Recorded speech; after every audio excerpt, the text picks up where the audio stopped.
Okay, we are going to start now. Okay, I am Dr. Ashraf Armia from Cairo, Egypt. I am really honored today to moderate this Zoom live streaming webinar from Cairo, Egypt. It's an international ophthalmology meeting about a very hot topic in ophthalmology, post-cataract surgery surprises management. It's organized by EVA Pharmaceutical Egyptian Company. It's my pleasure to have my dearest eminent international ophthalmology friends from all over the world.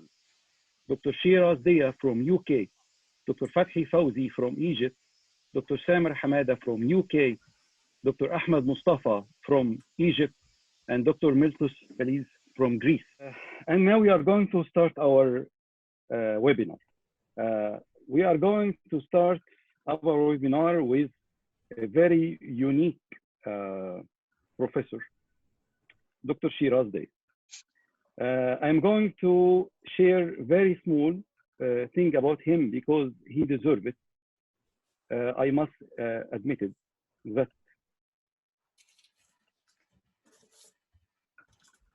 we must say this. Congratulations to Dr. Sheraz. He's one of the 100 power lists in 220 and in 50 in 219 and 100 in 218. This is a very good and very hard work to reach this level of excellency. And we are honored that we are having you today with us, Dr. Sheraz. Please, you can share your screen. Thank you, Ashraf. Very flattering. I'm very pleased to be here, and thank you for the honor and privilege of participating. Okay, well, I've been asked about talking about refractive surprises, and not to waste any time. This is something that can really aggravate all ophthalmologists, and the key is to have a methodology. This is my financial interest. I work with a lot of different companies. Some of the topics I'll be, some of them related to some of the topics today. So the most important thing is to avoid the problem in the first place. And that's really the bulk of my talk. I shall then discuss the surprises that one does get, and then the means for correcting them, which are actually very straightforward. There's only a few ways to correct these things. So avoidance, really, the most important thing is to measure properly. So there's this saying, measure several times and then cut once. Measure, measure, measure. Have your technicians, we use technicians, we certify them, we make sure that they're really up to speed in terms of measuring correctly and picking up problems. If you have to use several methods of measurement, then so be it. It's very important to use modern devices that are well calibrated in order to get the right sort of readings. And these include the interferometry devices, the IOL Master 500, 700, the Lens-Star, AL scan from Nidec, and the Oculus from AXL, which combines the Pentacam and excellent measurements from Oculus. A-scan can be used too when you've got really dense lenses, but it's probably best to use immersion techniques when you use them. And the formulas really should be the new generation formulas. There's no point using the old formulas at all. And these are all accessible online through various means, the ASCRS website and so on. Now, again, in terms of avoidance, starting from the front of the eye backwards. So we've talked about measurements, but you've got to make sure the patient is suitable for surgery. Now, if they've got an irregularity of the surface, that is a problem. It could be from anterior basement membrane dystrophy, but more commonly, and I know Samer is going to be speaking about this, is the tear film and the surface of the eye. When you've got irregularities, you know what? You're going to have errors like false astigmatism and also incorrect lens calculation. So this is one of our patients who came in wanting trifocal lenses, and you can see the whole eye is an absolute mess. There's streaky tear film, punctate epithelial keratopathy, anterior basement membrane dystrophy, and he's got a chalazion sitting at the top there, if you can see it. So he's not suitable for trifocal lenses, not at this stage. He needs to be fixed up first, and then go ahead and have surgery. Once everything is settled, then you can measure correctly. This is a great slide showing the impact of dry eye on keratometry. And this is done by Alice Petropoulos and a team of colleagues. They found that there's a 17% difference in keratometric cylinder between two visits based on osmolarity, and 10% had a half a diopter difference in IOL power. That, you know, if you're in a developing country and patients just need to be able to see, that's one story. But when you're living in in a part of the world where people are very demanding and they're paying a lot of money for good outcomes, and you need to get them spot on. So very important to measure correctly. The diagnostics you can use to see if you've got irregularity mainly are surface-based, reflective topography. And you can see that this is a Placido map with the OPD3, which I think is a great device, and it shows a surface irregularity index at 1.27. That's bad. That's in red. That tells you this patient has got a problem and this needs to be fixed. There may be many reasons for it, and it's up to us to determine this. And what sort of devices are out there? This is a list of them. I have some financial interest in NIDAC. I'm a consultant for them, but none of the others. But they're all very good. They all give you the same sort of information. What I find very useful, though, is this device, the HD analyzer. That really takes a look at the ocular surface. Look at the ocular scatter. They have this ocular scatter index. And that looks at the overall eye, but you can actually also measure the tear film. And if the tear film's okay, then you can have to deduce that it might be the internal aspects of the eye, including the lens in particular, although it can also be influenced by the cornea and even the vitreous. So this is an ocular scatter index of 5.8, which is terrible. And this is development by Roger Zaldivar, his contribution, which actually measures the tear breakup time objectively. And this is very useful to show patients that they got a tear film problem. Until this is fixed, there was no way that we should be proceeding to anything else. This is a patient with a highly irregular cornea who was set up for a refractive lens exchange elsewhere. And he came to see me, but his cornea was extremely irregular. Take a look at this. But he had Salzmann's nodular degeneration all the way around. So what I did was I took off that Salzmann's nodular degeneration, as you can see me doing there. It almost extended to the visual axis. And this is an ongoing condition that he had. We need to get rid of it. And you can see that his refraction beforehand was +6, -4. Now imagine if I put a toric lens in him and he changed. And this is what he was like afterwards. And his vision was 6.6 unaided. And with correction, 6/4.8. He didn't need anything. He was so happy. Off he went into the sunset and didn't have any surgery done. But and if you look at his lens calculations on the next slide here, you can see this is before we did the Salzmann's removal, with keratometry, with IOL corrections of about 24.5, and afterwards 20 diopters. There's a 4 diopter difference in his lens power. So remember, you've got to make sure that everything's optimal when you take your measures. The other issue is astigmatism. A lot of people, I get a lot of patients coming to me for second opinions. They had toric lenses in. Doctors want to put toric lenses in because they're premium lenses. You make money out of them. Well, a lot of them didn't need them. And the way they did this without checking topography, they used the IOL master, an old IOL master, which gave wrong readings. You really need to use keratometry to measure astigmatism. And the astigmatism could be irregular. It could be non-orthogonal. All that needs to be taken into consideration.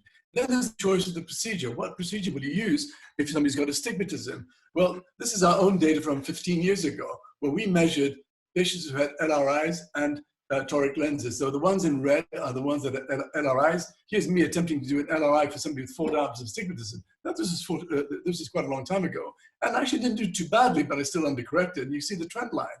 But where it really changes is right here at about 1.25 diopters. And the younger people don't respond as well as older people. Older people over-respond, young people under-respond. So from based on data, based on evidence, we only put toric lenses in patients who have 1.25 diopters and above of astigmatism, of keratometric astigmatism. Or if there are other issues like dry eye, where I don't really want to make incisions in the cornea and influence the outcomes later. In terms of shape analysis, it's very useful to look at 3-dimensional diagnostics to confirm the astigmatism, to also make sure there's nothing else going on, like in this case here, where they've got form-fruste keratoconus. You will not know this unless you use topography. You cannot use IOL master or K readings to make a decision about whether to use a toric lens or not. What about patients who've had refractive surgery?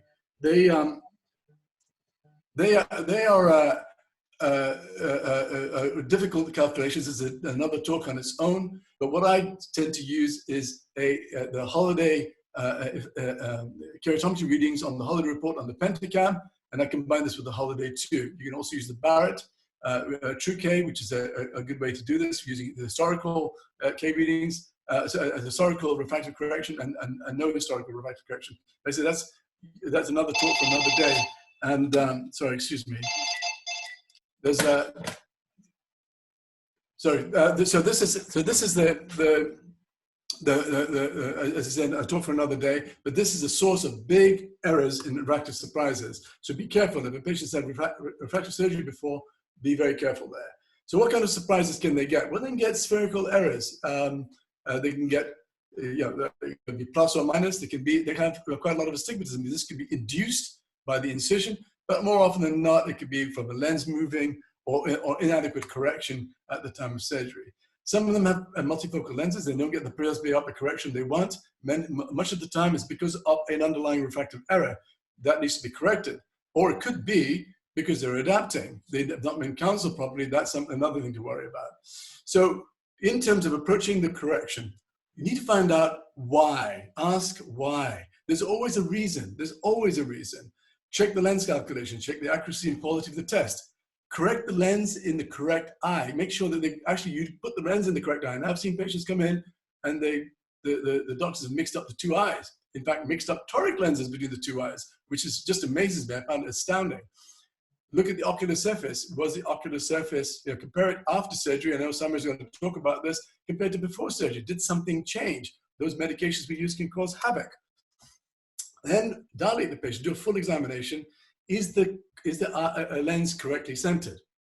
Is it in the bag? Is it totally in the bag? Now, if you notice in this particular case here, the lens is slightly out of the bag. The whole lens is in the bag. The haptics are in the bag, but the optic has come forward during maybe there was a bit of a leak after surgery. Everything came forward, and then when the eye filled up again, the optic was out. And this patient had a bit of myopia and also some astigmatism from the tilt.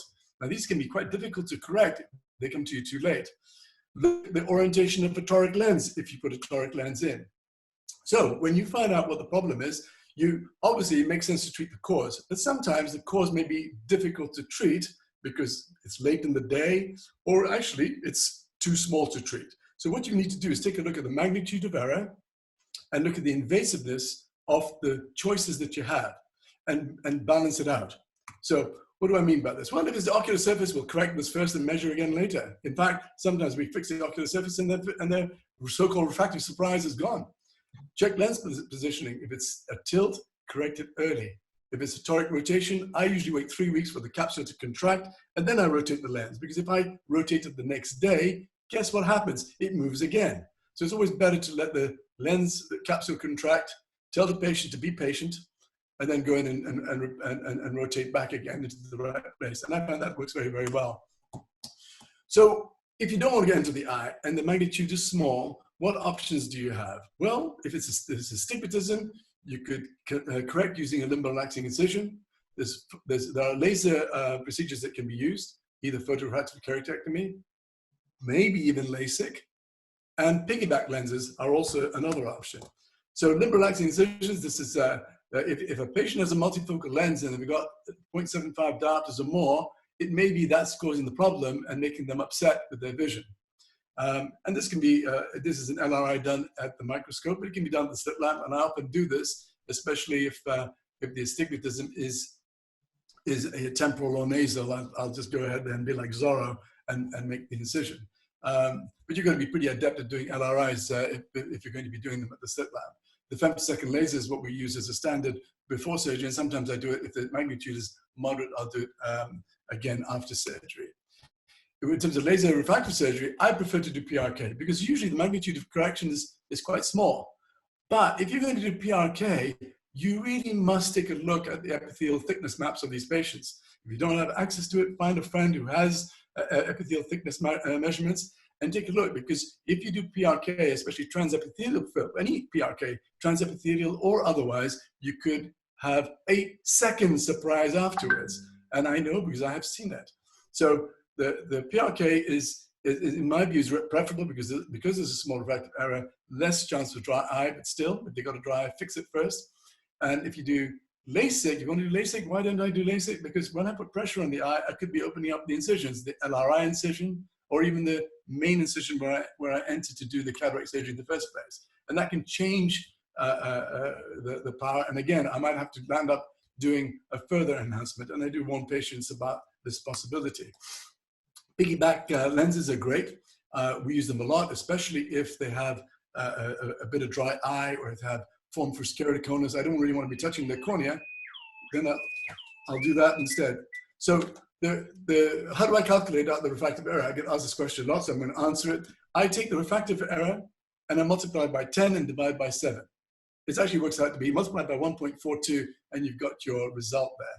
So if it's a 2 diopter difference, multiplied by 1.42, and use that lens power and put that in the eye. You can use a 3-piece lens, as I'm going to show here on this video, or you could use and this is a soft port going into the eye in a patient who had a trifocal lens, and he had previous hyperopic correction, hyperopic LASIK, and wound up being still a little bit hyperopic. So we put this, he was hyperopic, we put this lens in to correct it. But you can also use the sulcuflex. The sulcuflex is very good. I just find it a bit big in the eye in patients. In this case, I chose a soft port because it's a thinner lens, and he had a short eye. He was previously hyperopic. So again, there's no hard and fast rules. Make sure you treat the patient exactly what they need, rather than a rule of thumb. So when it comes to refractive surprises, as I've hopefully illustrated, avoidance is really important. Acknowledge the surprise, and then find a means of correcting them using the methodology that I've presented. And thank you all for your attention. Thank you, Sheraz, so much. It's a very valuable presentation for everyone. This is from your point of experience, a long time. You have some questions. Have you used the Aura? Have I? Sorry, the Aura. Yeah, I used it, but it slowed me down. It didn't really contribute much to what I was doing, and so I abandoned it. We sent it back. Okay. If you're going to choose between trans PRK or PRK and add-on lens, what's your percentage you are going to use? Most of the time it's PRK. The only time I do LASIK is if there's a huge magnitude of error, or if they already have a flap. I'll lift the flap and I'll treat that.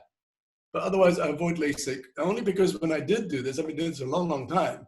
I wound up having to retreat them again because I induced new refractive errors. I didn't quite get them spot on. I find PRK very, very good, but if the epithelial thickness map is a problem, sometimes just taking the epithelium off, putting a contact lens on and getting to heal sorts out the refractive surprise.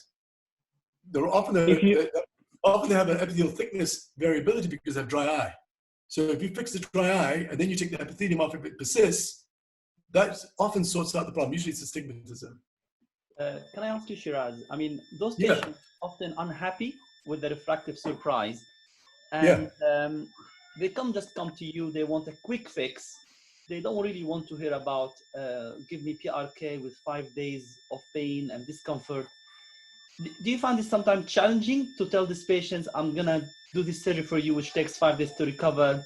While I had this problem before, and that's why I'm asking, and I found that LASIK actually works well. Yes, probably not the very small prescription, but patients like it because it's just a, as you know, quick fix, and that's it. So I felt the same way when I started doing all this, and when I had to bring them back for more surgery, I had to look at the drawing board. I looked at the maps, and the wound that I had, and I go scleral, opened a little bit, induced some astigmatism. It started causing troubles. So I said, and then they got severe dry eye when they were okay to begin with.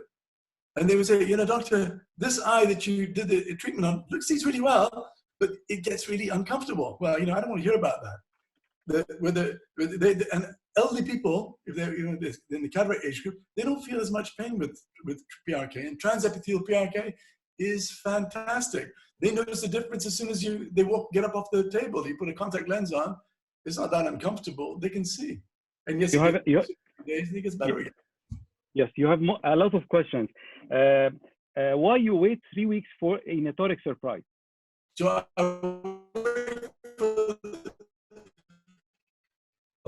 made a mistake a long time ago, jumping on the patient and changing the lens direction back again, only for it to move again. And a patient of mine who could not come in to have a lens repositioned, and she was changing 30 degrees every day. She came in 3 weeks later and it stopped. And when I moved her back, she was okay.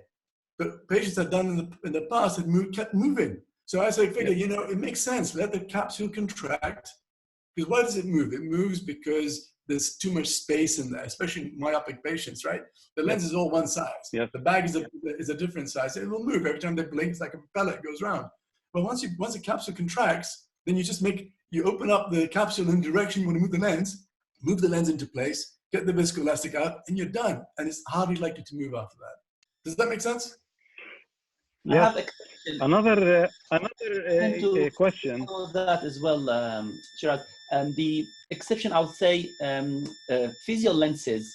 They sometimes they stuck so badly in the bag, and rotating them, it can be a nightmare. I don't say I rush it, but I don't wait too long. That's my point. But I mean, they usually don't move very much if you get them right in the first place. Because they got this that case actually was very challenging. They got a very high, I think, I can't remember, it must be 6 or 675 astigmatism. And also it's not really too much of access, but it was, patients were not happy with the result because of the high astigmatism. Okay, another question, because we have a lot of questions. It's a firing questions, Sheraz. In topography, which keratometry you choose in irregular cornea in IOL? Irregular cornea. Yeah, irregular. In a regular cornea. Yes. I mean, if the cornea is regular, everything's fine. I will use the IOL Master 500 readings, but they have to make sense against topography. Yes. If they're, you know, what I want to know is what the average power is on that cornea. If the cornea is abnormal in any way, I've got to go back to the drawing board and figure out what's going on here. And you know, why is it irregular? If it's a regular cornea, I just go like everybody else. But every single one of my patients that comes into my practice gets topography every visit. Every visit. We use the OPD3 on every patient on every visit. It gives me a lot of information, especially the report that we devised with NIDEC. It's a cataract lens report. It's worth looking at. It gives me a lot of information before I even walk into the room to see the patient. I know exactly what's going on with that patient. So I think that's a hallmark of a refractive practice, is to make sure you've got all that information to hand. Is a piggy bag IOL the same for hyperop and myop? How do you mean the same? You mean the same lens? No, the same calculation. Yes, the same. I use the same calculation because it's close to home. Okay. Do you have experience if the toric IOL rotate after 3 years? Sorry, moving a toric lens after 3 years? Yes. You have experience if the toric IOL rotation happened after 3 years? No, I've never seen that happen. The lens can't, I mean, it's not possible. If it's in the bag, it's not possible. If it's in the sulcus, it is very possible. Okay. How long do you prefer doing the PRK after cataract surgery? Refractive stability, it's usually 90 days. 90 days. What about dry eye can happen post PRK?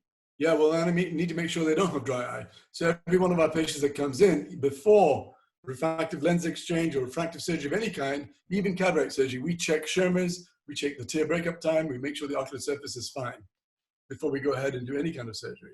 And the same applies again, doubly, if they're going to have a refractive enhancement. So if somebody needs PRK, I make sure the dry eye is corrected. And actually, often, once the dry eye is corrected, the refractive error improves. They don't need anything. Okay. Do you find any surprises, refractive surprises, after correction of the refractive surprises? Yes, and that's what I want to avoid. And those occur with LASIK, and they occur where the epithelial thickness maps following PRK were not correct, which is why I use them all the time. If I need to do an enhancement PRK, I'll look at the epithelial map, the thickness. If that's a problem, I have to try and understand why. Why do they have this differential heating? More often than not, it's from poor lid closure.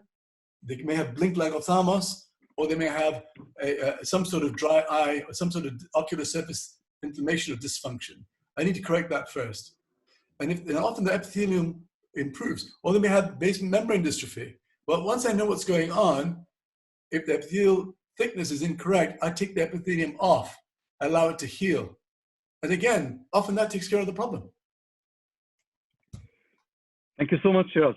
Waiting for the end because we have a lot of questions. This is the short questions we got. Thank you so much. All right, great. And now I'm going to introduce one of my mentors in my life, Dr. Fathy Fawzy. He's the CEO and co-founder of our hospital, Al Watani Hospital in Egypt. He's a very long experienced surgeon in the most complicated cataract surgery in Egypt. I am going to do Dr. Fathy Fawzy. Please, you have your presentation. Thank you, Ashraf.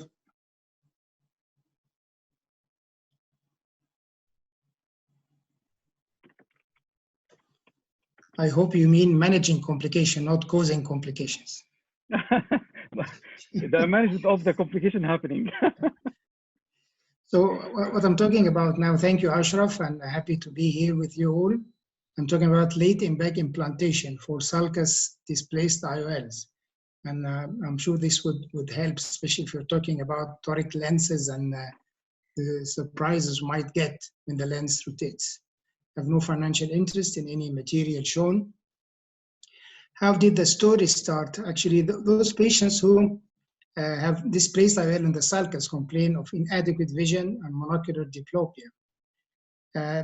How did the idea start? It started by actually, again, being a senior surgeon. I attended the era when the high myopic patient did not get an implant. And they had a dense PCO, and no one wanted to go ahead and do YAG laser for fear of complications, especially retinal detachment. So when facing those cases, I wanted to clean the PCO surgically until I got one case when I could see the edge of the anterior capsule. So thought, why not try and dissect the bag open and try to implant the lens inside the capsular bag. But by that time, we did have the low power intraocular lenses. When I faced the adhesion between the two capsules, I severed them near the anterior capsule. It needed some patience until I got the capsule open. This patient had his primary surgery 7 years earlier.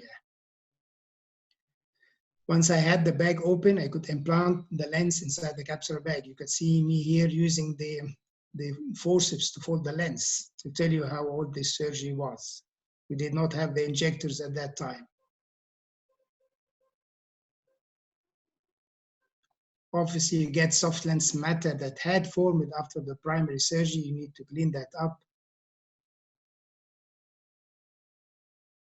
And hydrated the wound, and you could see now the lens is nicely centered inside the capsular bag, and you can see the edge of the newly found anterior capsule in front of the implanted new lens.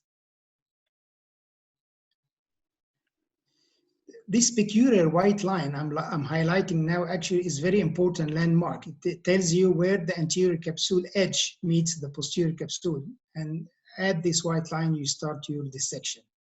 So I extended the idea to treat the displaced lenses inside the sulcus. So you know that the capsule is intact and the bag is closed. So you aim at this peculiar white line and you start your dissection. Try to open the capsular bag. This patient had his primary surgery 6 years earlier. Once you start to open the capsular bag, this technique gets easier further on. It's the first opening, which is might be a bit of a challenge, but once it starts to open, just a bolus of viscoelastic, like you can see here, it forces open the capsular bag. Something like getting the experience of lifting LASIK flaps years after the primary surgery.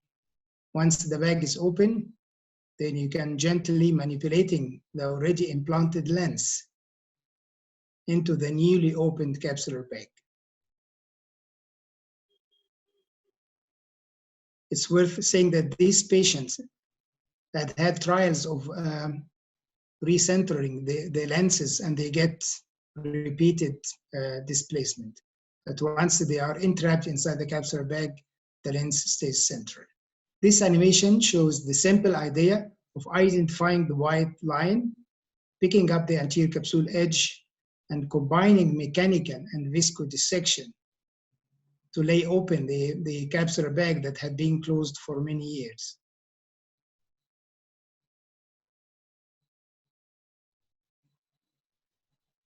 And once the bag is open, then implanting the lens inside the capsular bag like normal becomes easy.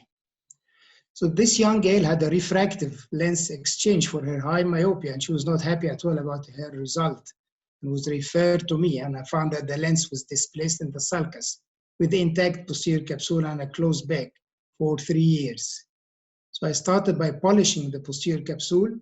Now you can see that the lens is flipped upside down as well, and the capsular rix is small, which might explain the difficulty the first surgeon might have had to implant the lens inside the capsular bag. Small rixes and meiosis during surgery are among the 2 main reasons to cause this problem. So she needed widening of her capsular rixes. By micro scissor, had a snip into the edge of the opened rixes, and now you can see me enlarging her rixes to facilitate implantation inside the capsular bag. Then we're flipping the lens into the proper position.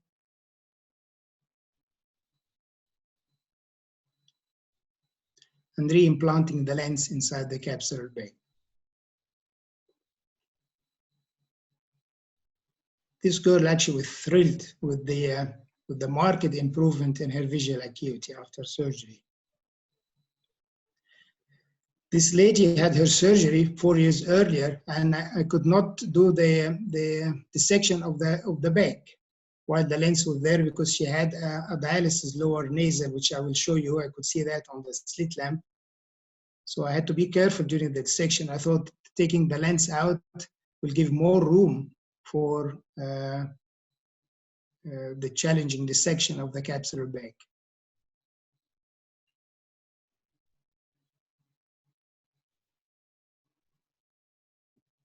Hopefully you will be able to see the dialysis at this area here, which needed a capsular tension ring, which obviously you can do except if you open the capsular bag and then go ahead and implant the CTR, then implant the lens inside the bag. So what I'm doing now is I'm implanting a CTR inside the newly opened capsular bag.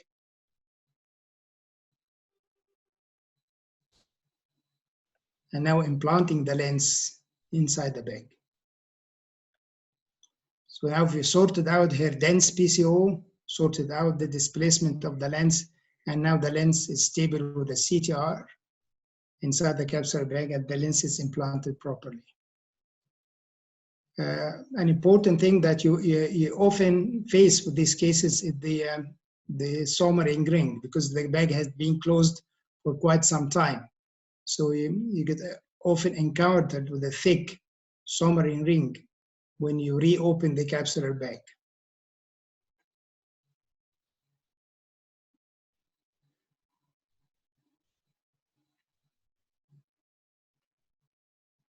I dislodge this sommering ring after I re-implant the lens inside the reopened bag.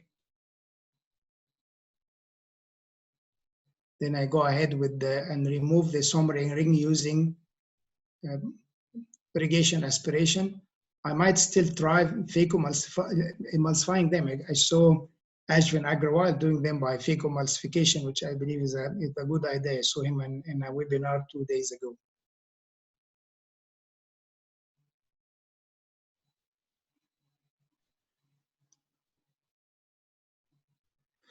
What you often encounter as well is fibrosis of the posterior capsule, not only the anterior capsule, and sometimes it's a continuous sheet of fibrous tissue. Once you reopen the capsular bag, then you go ahead and try to dissect this membrane.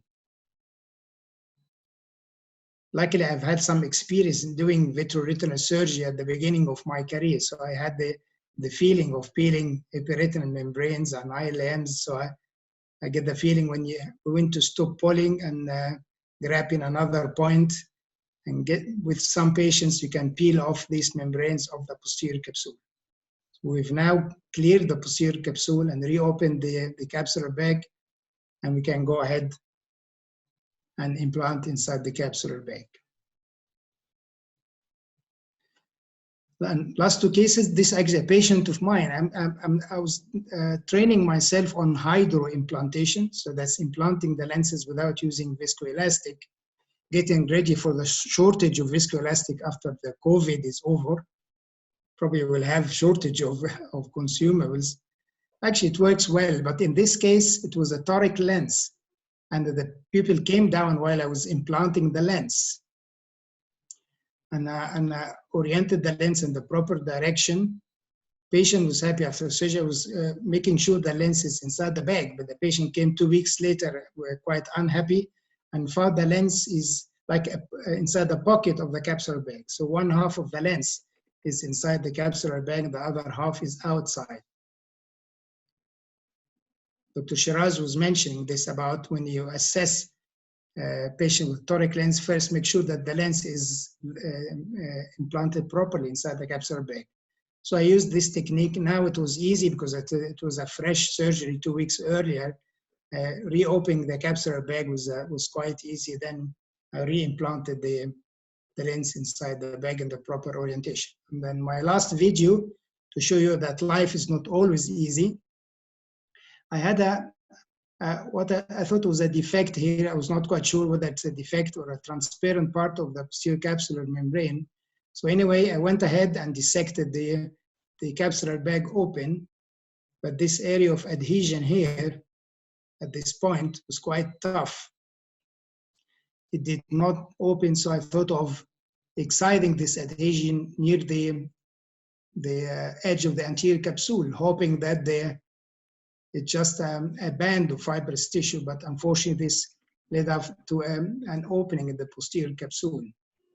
So I went ahead and did vitrectomy behind what I have left with the posterior capsule remnants.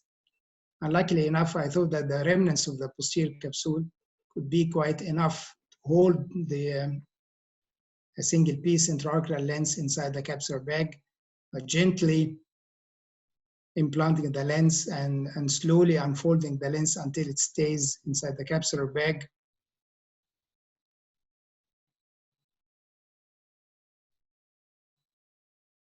And obviously pressing the lens and pressing on the globe to make sure the lens is stable. Staying nicely on the remnants of capsular bag. So the take-home message that the capsular bag can be reopened even if it was closed for many years. This facilitates late in bag implantation and correcting sulcus displaced IOL. And thank you very much for your attention.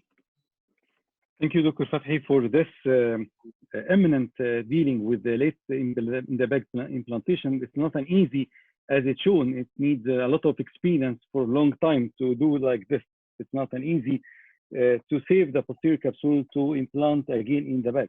It's not as it's shown, but due to you are a skillful person, so this is for you. It's a little bit easy. You have some questions. You have some questions. What viscoelastic do you prefer to open the bag? What type of viscoelastic do you prefer during opening the bag? It has to be a visco-cohesive because it actually binds to, in a bolus and has a good pressure effect. So the visco-dispersive wouldn't work for dissecting the bag. So it has to be a visco-cohesive substance. How do you know before you go for these type of surgeries that it's going to open or no?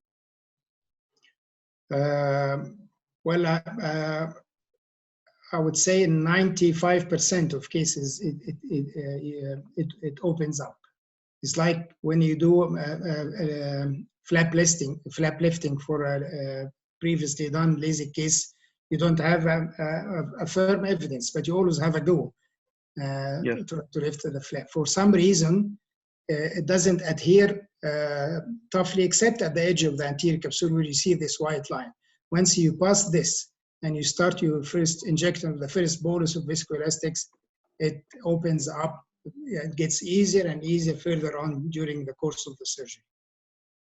If these cases happen with a multifocal IOL, Do you open the bag and you put the multifocal again, or you transform the patient to monofocal IOL? So do you mean if the multifocal was displaced in the sulcus? Yes. I would definitely do that, yeah. I would definitely do this technique. I reopen the capsular bag, try to be as gentle as possible, because this is a vision threatening problem if you lose the capsular bag. So I would do my best to reopen the bag and reimplant the lens inside the capsular bag. Do you change the IOL from 1 piece to 3 piece after you open the bag, or you put the same IOL? I try in most of the cases to put the same IOL as long as the biometry is okay. And if I'm using the same IOL, I only need 2 paracentesis or even 1 to do the whole surgery. Just when you come to removing the viscoelastic, either when you have a viscoadhesive, you just can remove it by irrigation or a small diameter double-way cannula.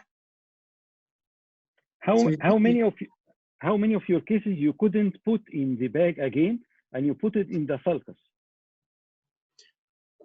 Well, I shouldn't say never happened, but maybe in 1 case over hundreds of cases, I had to implant it in the sulcus. But in the vast majority of my series, the capsular bag could be reopened. I wouldn't say easily, but with some challenge and some patience.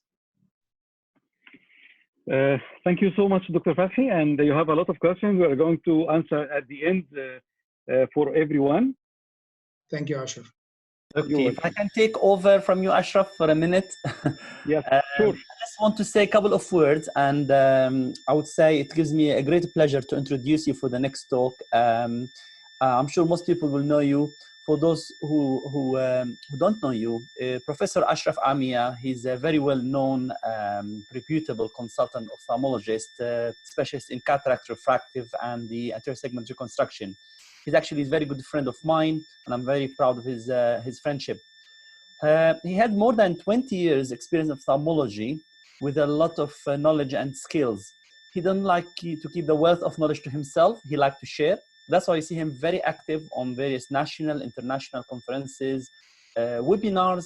He's been so active in the current COVID time. So thank you, Ashraf, for being so active and bring people together to spread the knowledge. So your talk will be around unexplained cystoid macular edema. Yes, thank you, Samer, for your words. It's my pleasure that you agreed and joined us. You are one of the best of my friends all over the world, and very sincere person also. Thank you so much. So I'm going to share my screen. When I thought about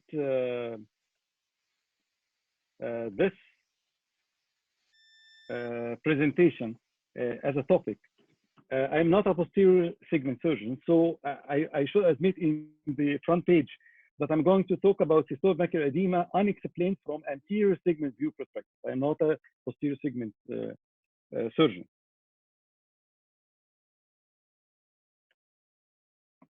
So I have no financial disclosure about my presentation or any material I'm going to use to say in this talk. These are my disclosure.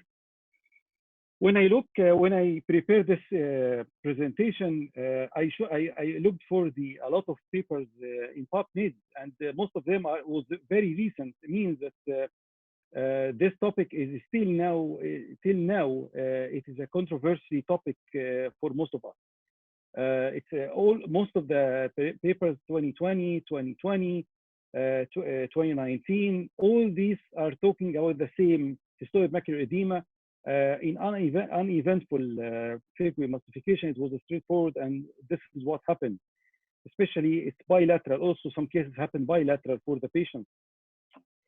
So, cataract surgery is one of the most commonly performed surgeries. Cystoid macular edema following cataract surgery, also known as the Ervin-Gas syndrome, is an important differential diagnosis of painless decrease in vision following uneventful cataract extraction. First to introduce this Ervin-Gas, it was 1953. and the instance of clinically significant cystoid macular edema, which is a vision greater than 20/40 from an expected 20/20 or equivalent. This is the range from 0.6 to 3.6, with a peak incidence at around 5 weeks after uncomplicated cataract surgery. The majority of cystoid macular edema cases resolve spontaneously, which is this is the good in this situation, with vision returning to normal. But this is not the good scenario for every case. Cystoid macular, it's additionally defined as a clinical significant macular edema, also on the angiographic picture also. The visual acuity of 20/40 best corrected visual acuity or less has been considered the clinical significance of most studies when it decreased to 20/40. The gold standard for identification of cystoid macular edema has been by fluorescein angiography prevalence in 9.1 to 25.5% of cases.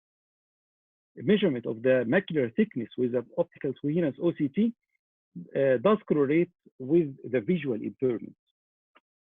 There is a numerous factor for this, but the series suggested that macular edema arises due to increased endovascular permeability following surgical procedures such as cataract removal, which cause the release of prostaglandin, disturbance of the blood-retinal barrier, with a post-operative release of inflammatory mediators and upregulation of a pro-inflammatory genes and proteins in the retina.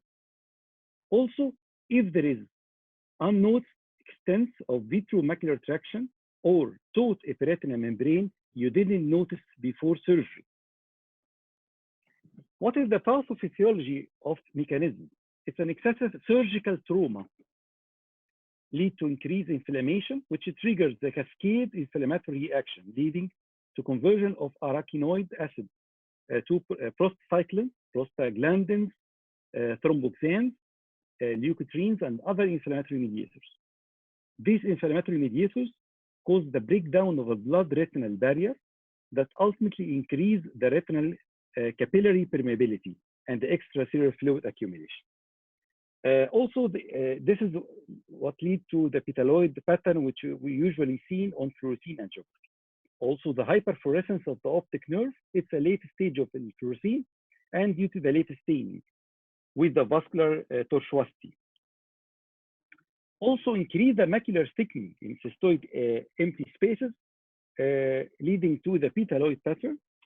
The molar cells become swollen and lysed, then eventually develop cystic changes that result in varying degree of decreased visual acuity.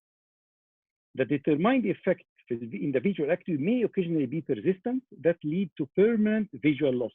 This is the bad scenario of these cases.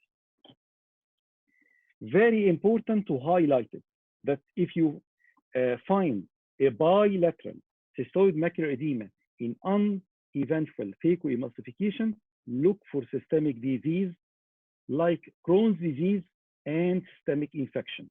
This is very important.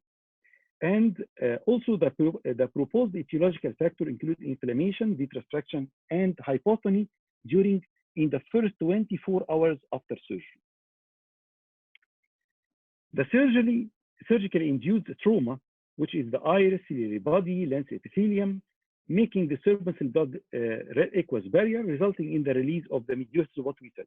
Also, some studies say that sphincterotomies to the iris, also the pupillary dilators, can lead to uneventful cases, can lead to cystoid macular edema post-op. This is the histopathology of the fovea. You can see the large cystoid cavities, which is seen in the outer plex foam and the outer nuclear layers. Also, there is a disturbance in the blood, in the retinal pigment epithelium layer. This study showed that it's in the bilateral and the systemic post-operative cystoid macular edema in patients, there is found that there is a macular telangiectasia type 2. This is in uneventful phacoemulsification. This is you should do, and this is why you must do an OCT for every patient, even if it's not has a systemic any disease, you should look for the macula before you do your phaco. How to diagnose it? Very easy. It's by the OCT, optical corneal tomography, and it's found in 13.9% of the cases, cystic spaces. As you take your cuts here in the macula, you can find, and there is a new sensory attachment, multiple cells, and the molar cells, you can see it very clearly.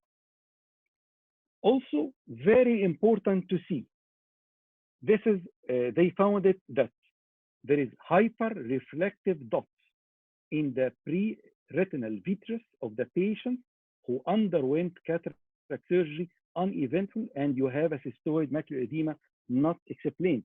You can see here there is hyper-reflective dots.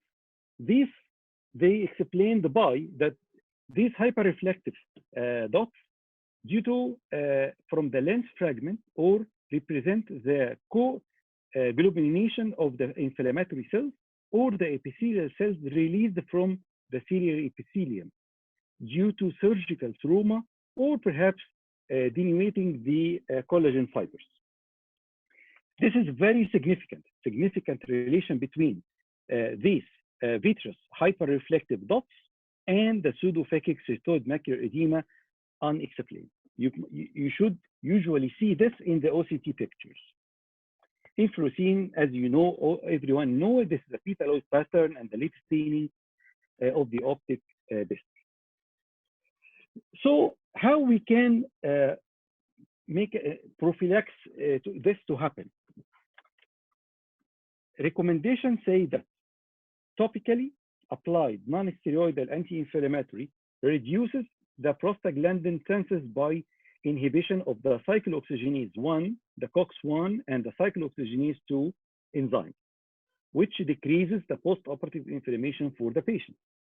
Also, if you are on topical anti-glaucoma treatment, rather than the prostaglandin, at least 1 week, you should stop it before surgery because this can increase the risk of cystoid macular edema development. This study showed that the role of the non-steroidal in the prevention and the treatment of the post-surgical cystoid macular edema. Then also we can talk about the non-steroidal in more detail. We have a lot of non-steroidals I'm going to go on according to different countries. Not all the non-steroidal are available in all countries all over the world. So the use of anti-inflammatory eye drops reduces the instance of the Irving Gas syndrome by limiting the post-operative inflammation. We have the Ocufen, which is the fluoroprofen. The dose is 1 drop in the conjunctival bag every 4 hours for 5 weeks. If you are going to use the Nipipinac, which is the Nipinac, it's 1 drop in the conjunctival bag of the operated eye 3 times a day, starting on the day before cataract surgery, then continued on the day of surgery and up to 60 days after surgery as the physician sees. If we are going to use the ketorelac acular, recommended 1 to 2 drops, 4 to 6 times a day for 20 days, starting 24 hours before surgery. If you are going to use the indomethacin, we are going to, it's 4 to 6 times a day to be started 24 hours before surgery. If you are going to use the diclofenac, the diclocid, 3 to 5 times a day for a maximum of 4 weeks to be started 3 hours before cataract surgery. These are the regimen by every company, they said. Preventive treatment of topical non-steroidal 1 month and topical steroid 15 is usually used with these protocols.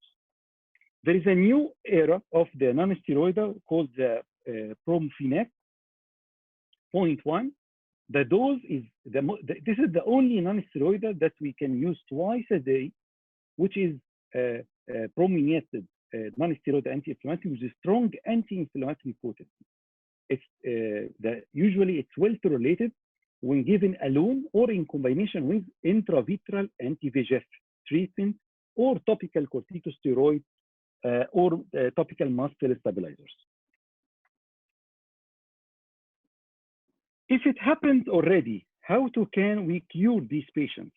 Because they are looking for the best for the vision, and you are saying to them, I didn't do anything wrong in the operation. I don't know what this happened, but you should counsel the patient and tell him that this can happen, and this is the instance happened to all over the world. I know I didn't do anything, but this can happen to you. We are going to try to finish this problem together. So it's usually the protocol starting by oral acetazolamide diamox with topical non-steroidal anti-inflammatory is generally used as a first-line therapy. Usually, the usual dose is highly variable, ranging from 1/4 tablet 4 times a day to 3 tablets of 250 of the acetamide per day. Most often with a progressive decrease over 1 to 3 month period. This is a study say that there is they use the intravitreal dexamethasone implant, also the anti-VEGF for the resistant cystoid, pseudophakic cystoid macular edema. So the steroid usually used what it can block the release of the arachidonic acid and the consequent inflammatory cascade. Also, it acts on the inflammatory mediators like the interleukin and the VEGF, and the fluid reabsorption by the retinal pigment epithelium. It can be single or multiple injections. They use the Orthodex, which is the intravitreal implant corticosteroid in the refractory macular edema secondary to diabetes or vein occlusion events or the pseudophakic uneventful cases. The Orthodex is the intravitreal steroid, which is the only label for the injection intravitreal, 700 micrograms of dexamethasone in the vitreous. It's a rod shape, 6 millimeter length. It's very important to know that it should only be used in these cases as a second line therapy in resistant cases, not the first line of treatment. But it gives a strong changes in the visual acuity, improved in 12 months, and it can be repeated after 6 months in 50% of the cases. What they are using now is some off-label drugs. They can use the anti-VEGF as a treatment of these uneventful cystoid macular edema. A failure or contraindication which have failure to the or contraindicated steroid intravitreal injection give a good effect, and vision improved by 2 lines in the ATDRS. Also, they are using off-label interferon alpha for refractory cystoid macular edema, pseudophakic, which is the Irving gas. This is a new study was published, and this is another study by interferon alpha 2A and 2B for ophthalmology. It's a very new study also. They are using it off-label. It's a topical interferon alpha 2B for these cases. It's an alpha 2B act against the various biologic targets such as the VEGF, interleukin 8, interleukin 10, TGFB, and the TNF alpha. It's improved the barrier effect of the retinal vessels endothelial cells in the retina and can also penetrate the sclera despite having a large molecular structure. So this is a very big issue, happened to everyone. No one didn't see these cases a lot. So my home take message is, bilateral cases of Irving gas syndrome, you should look for Crohn's disease and infection. Very important, don't miss it, don't miss it. You can diagnose Crohn's disease before the general surgeon can diagnose. A patient who develops cystoid macular edema following their first eye cataract, you should stay with them, counsel them, and tell them there is a high incidence that it can happen to the other eye. And you should do the aggressive prophylactic measurement for the other eye. And I'm going lastly to put this slide. This is the guide, the recent guidelines that they are using now for treatment of Irving gas syndrome, which have a decrease in the visual acuity. If the phaco happened with no incidence, so you are going to use a topical non-steroidal anti-inflammatory, which is a label, plus the topical steroid and acetazolamide oral. Steroid injection is not going to no improvement, and using the Ozurdex, which is the only label for intravitreal injection, or the triamcinolone, which is the off-label, which is subtenon or subconjunctival. If the phaco is happened and with a ruptured, so you're going to reconstruct what happened first and continue the track. If you have failure of steroid injection, you can inject VEGF or anti-TNF alpha, which is an off-label, or the interferon alpha 2A subcutaneous injection off-label. Thank you so much, and I'm happy that I'm sharing everyone this webinar. Thank you, Ashraf. Can I just highlight someone from the audience have a question? Said, can you show us the curative TTT slide again for IGS? Which slide? He said, can you show us the curative TTT slide again for IGS? So we normally use inflanifran, prednisolone, and Nivanag 3 milligram or NSAID, and that brings very good results. Okay, I'm going to share it.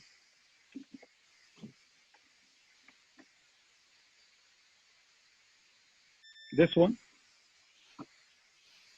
Yeah, that's, yeah, I think that's a question about the... Yeah, the Nivanag, yes. The one, it's one drop into the conjunctival bag in the operated eye 3 times a day, starting 1 day before the cataract surgery. Okay, so Ashraf, can I ask a question?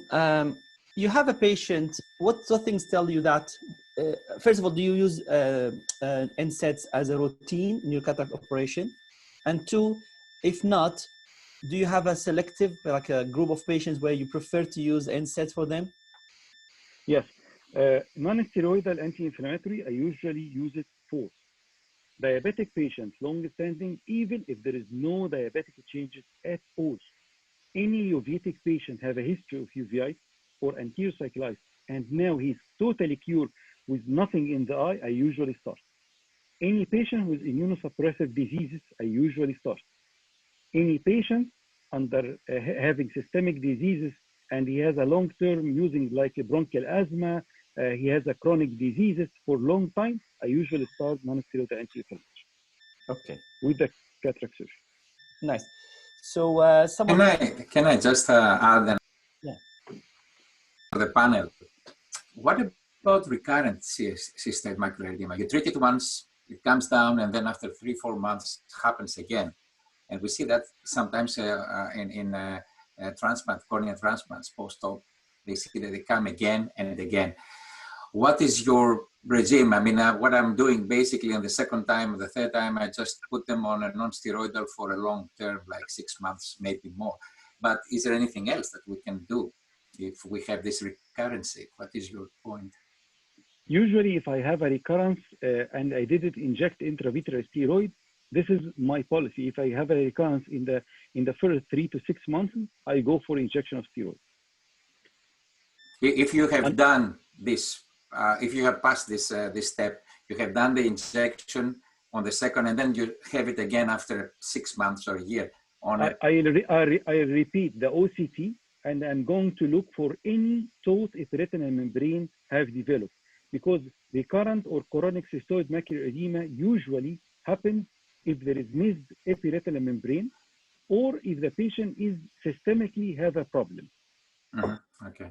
And Ashraf, does that affect your decision using premium lenses? Say someone you think they might have or might develop CMO after surgery, and they want multifocal implants. Yes, this is an issue, and usually if a patient is coming for a multifocal IOL and I have suspected cystoid macular edema, I usually sit with the patient and counsel him. I always tell him that we have a chance, like the diabetic. I usually tell him that you don't have any diabetic change, but you have a diabetes for more than 20 years now. Your A1C is controlled, I know, but there is a chance when you open the eye and do the phaco surgery, you can have the cystoid macular edema. So if he agreed and if there is any complication happening, we're going to manage, it's okay. If he said, no, I understand, so I don't go for multifocal IOL or premium IOL. Okay. There's a question from the audience. How do you treat paramacular edema? I have to say, I don't know what's paramacular edema. Paramacular edema or focal macular edema, it is not a Irving-Guest syndrome. Irving-Guest syndrome, it has a picture. It has a petaloid pattern in the fluorescein and late staining of the optic nerve. This is what the talk says. But parafoveal macular edema, it can be one of two. It can be macular telangiectasia, which is the common, or it's a diabetic patient has a focal macular edema. So if it's a diabetic macular edema focal, if it's outside the 500 micron, I'm going to do a focal selective laser, PRP laser, argon laser for this patient. If it's a macular telangiectasia, I'm going to do an OCT angio and see if there is any edema in the choroidal areas, or I'm going to follow up the patient. I have a question to you, Ashraf, please. If a patient had a persistent or recurrent macular edema, do you further evaluate the anterior segment by further imaging, like might have a problem with the capsule or the lens that's not very evident clinically? Yes. Persistent or recurrent macular edema, and you are feeling that you didn't do anything wrong in the operation, it may be something in the systemically in the body or in the angle. You can do a UBM for the patient. You can see if he has a glaucoma, open angle glaucoma, iris, a decentered IOL, touch with the iris, or inflammation in general, I believe. I mean, these patients do have an inflammation somewhere. It is not uncommon that when we do phaco-DSEK or phaco-DMEK to have postoperatively cystoid macular edemas, and this is again because we are, introducing a lot of inflammatory factors that we will deal in later on. I mean, in my experience, phaco-DMEKs and phaco-DSEKs as well do have higher incidence of cystoid compared to their standard phaco. I think inflammation plays an important role on that. If I may add as well, when you do the gonioscopy for these cases, you have to look for retained nuclear fragments. Sometimes small fragments are staying inside the angle and can cause persistent inflammation. Or in the sulcus, the Fathy might be hidden in the sulcus as well. Yes. Ashraf, before you go, can I just say there is two good questions. One is about using, they call it draining drugs in association with the, I think they mean Diamox, acetazolamide, if you use those. And another question about risk of corneal melts in those patients. And that covers most of the question. Yeah. Yes, there is a risk of long use of non-steroidal anti-inflammatory corneal melting, but this is not happen to every patient. It should be any problem before in the cornea as a peripheral marginal degeneration, or he has a peripheral marginal degeneration, or he has a severe dry eye before the operation. It can lead to exacerbation of the use of non-steroidal anti-inflammatory, but this is not the common complication. Okay.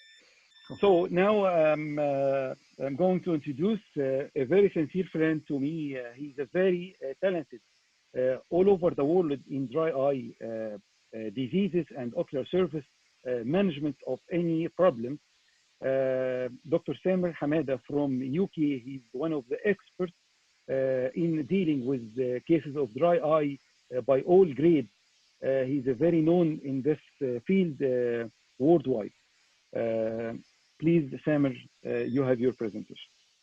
Thank you very much for the nice introduction. I will just share my screen.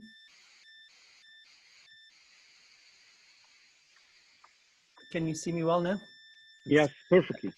Good. Okay. Well, thanks for organizing this meeting. Thanks for the organizer and the supporter.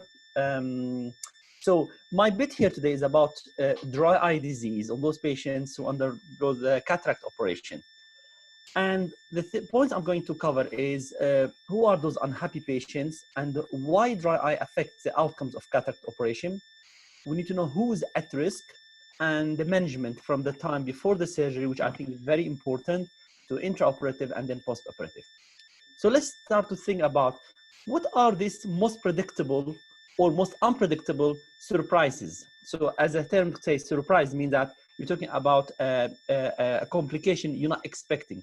And that might not apply, that could apply to CMO, uveitis, refractive surprise. But when it comes to the most predictable, actually dry eye disease. Often you know who's the patients that might come back to you and they're having problem with their ocular surface. And if you look at the FACO study by Bill Trattler, and it's very good work because they looked at those patients coming for cataract operation, they have their assessment, and if you look at the results here, it's really a high figure, talking about 87% of patients before they have the cataract operation, they already diagnosed dry eye disease. A quarter of those patients, 25-26% of those patients, already they're aware that they have a dry eye disease and they're coming for the surgery. And when you look at the table on the right, you can see that those who stained, tear break-up time less than 5 seconds, 62%. And those with the corneal staining is quite high. Positive staining is 76% of those patients. These are a group of patients across the board. No selective criteria here. It's just any patient coming to cataract operation, see how many of those dry eye. And we know that cataract operation itself is really contribute to dry eye disease in various ways. So for example, it affects the tear film from causing meibomian gland dysfunction, loss of goblet cells, increased inflammatory markers. It's a trauma. It's a surgical trauma to the eye. And corneal sensation reduced, and that could be related to the incisions or the inflammation process itself. But we know that the sensitivity of the cornea can be reduced up to 3 months after the surgery. And another important fact, we miss it sometimes, it's the eye protection is not as used to be. If someone is a borderline lag of ophthalmos, it shows more. If they have a bit of poor function of the eyelids, it shows more. So who are those unhappy patients after your operation, cataract surgery? These are either the one on the left develop astigmatism, or left with correct astigmatism, which covered nicely by Sheraz earlier, and those with the dry eye. Those are the patients that are really struggling. And the dry eye after cataract operation, it's up to 55% of the patients come back to you and have a dry eye. Luckily, 65% of them have a mild disease, but the remaining actually have a quite severe disease. And they come with various symptoms. They could say, well, my vision keeps fluctuating, my eyes sting burning, they're dry, they're itchy, sensation, sensitive to light, and don't forget, eyes are tired. These are come from studies where it showed these are the most prominent symptoms patients report after cataract operation. And we like to believe in ourselves. And sometimes you find actually, I call them, this is the unhappy 20/20 patients. These patients can see perfectly well. They are 20/20 patients. And we believe they're great. We've done a great job for them. Patients don't see it that way. They feel this is a miserable life after this operation. They can't drive. They struggle to read. Vision keep fluctuating. I can't open my eyes for too long. I'm embarrassed with the redness of my eye, etc. It's becoming more challenging if you really put those patients through the premium lenses, multifocals and the torics and etc. Then you find actually 20/20 is definitely does not really match with the patient satisfaction, because you've got 5 to 15% of patients with excellent visual outcomes, but they're not happy with the quality of the vision. And we're dealing with a big problem here, because remember, those patients you're operating on, they are 45 plus. This is from with the refractive lens exchange all the way to cataract surgery. These are the groups, a large group of patients with dry eye. We're talking about 30% almost patients have this condition. And I keep putting this slide because I'm so in belief that ocular surface stability, the microenvironment stability is the key. You want to restore the homeostasis, ensure the patients can continue with their normal homeostasis. So you want to try to make every step you do from pre-assessment, managing them before the surgery, intraoperative and postoperative, as less traumatic as possible. You want to be gentle with these eyes, especially if they're borderline to break. And don't just look at the cornea itself, because that slide shows you actually every component on that ocular surface contribute to the stability of that ocular surface microenvironment, from tear film, the conjunctiva, the vessels, the lymphatic, the immune system, the cornea with all its layers, lids, and etc. So when you see those patients before the cataract surgery, what do you think? I want to pick up those cases at high risk, or let's call it eyes at risk. Those have signs, no symptoms, and I'll show you those group of patients in a second. Those with rosacea, they're likely to have exposure keratopathy, or they already have it. Those with immune deficiency and problem, or already they are dry eye patients, but mild. Because if you look at the Dew's report, the way he looks at the patient, it's really amazing how it just narrowed things nicely to show us. If you follow this, you can see that this is a presenting patient. My mouse not working, but so if your patient present to you, and obviously they have a symptoms and signs, this is a dry eye disease, that's an easy case. Let's look to the left. These are the patients, most likely they have no symptoms. You examine their eyes, they're coming to you for a cataract operation. You examine their eyes, you find loads of staining. You find a lot of problem with the tear break-up time, reduced tear meniscus height. Then these are a group of patients going to have a surgery, cataract operation. They have no symptoms, but they have signs. These are difficult patients because this patient, you're telling them, you have a problem with your eyes. They're coming to you for a cataract, routine cataract operation. Suddenly you put them into category of patient need another treatment before the operation. So based on that, the diagnosis come into saying, okay, these patients are borderline. And in fact, your surgery, your good hands might induce that poor balance and restore, break that balance, the homeostasis, and patient will end up with dry eye.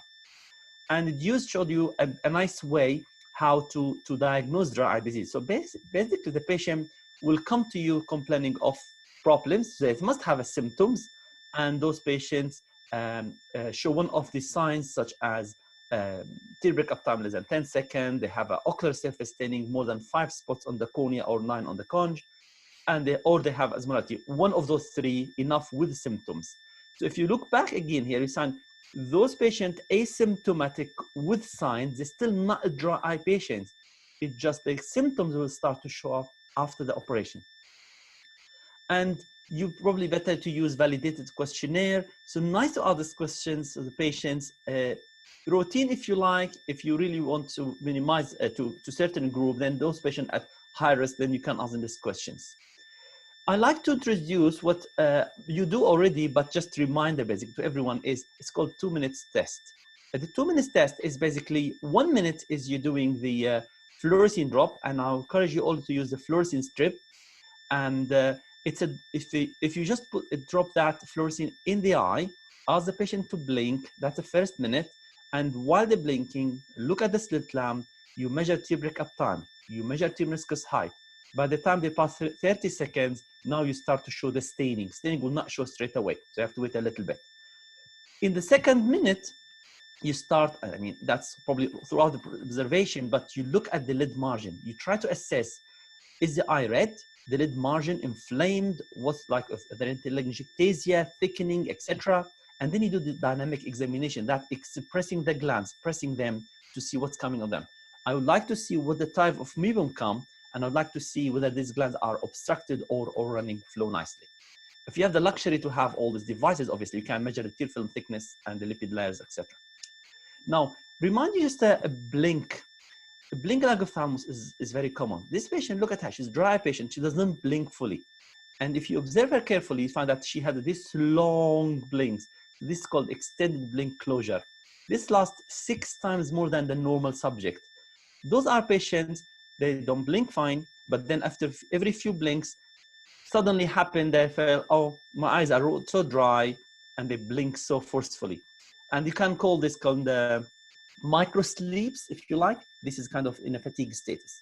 So those are cases that you have to really identify before cataract operation, and sometimes can be very subtle, but you can pick it up. Sometimes they show, look how she squeezed her eyes. She keep it closed and closed and closed. It takes long time to recover and come back to normal. So those patients might end up staining on the surface of the eye.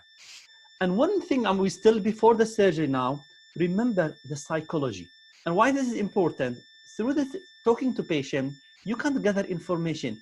Is this patient likely to be a problem to me under themselves after cataract operation? Because if you know the patient of type A personality, for example, they like everything to be perfect and they won't accept a bit of fluctuation in vision because of dry eye afterwards. They can be very difficult patient to manage. So really important to think about what type of personality, and that might make you change your decision about what type of lens. If someone Mr. or Mrs. Perfect, I probably want to go for multifocal lenses for various reasons, but for me, most important here in this talk is because if they have a dry eye, if they're borderline for dry eye, they're gonna be a really difficult patient to manage. And Sheraz nicely looked at that, at how the K readings can be so all over the place if you have a dry ocular surface. But let me remind you, dry eyes is also a problem in the period after the surgery. Because these patients need to recover, heal well, you need a good tear flow, a good normal microenvironment to allow for good healing. Otherwise, the healing will be delayed. The patients will have, the corneal nerve will be affected, so they might end up with a long-term pain and dryness, poor neurotrophic function, poor trophic functions, high risk of infection, and these are symptomatic patients. And this is how they flow in my patients. So I see a patient coming for cataract. On the left, they have ocular surface disease. If it's a mild, I would say I'll treat them. If it's a moderate to severe, I send them to dry eye clinic. Some people say, I'm doing this cataract operation for patient.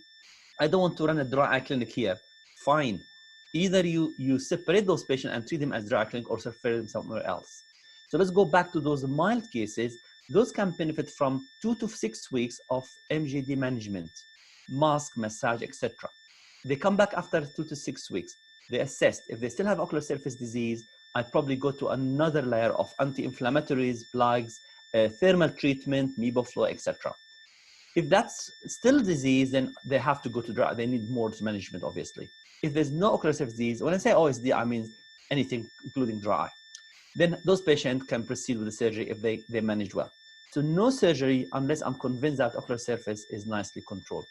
And sometimes it's just a bit of, before the surgery, a bit of instructions, how to look after your eyelid margin, disease modification, elimination of risk factors, environmental changes, etc.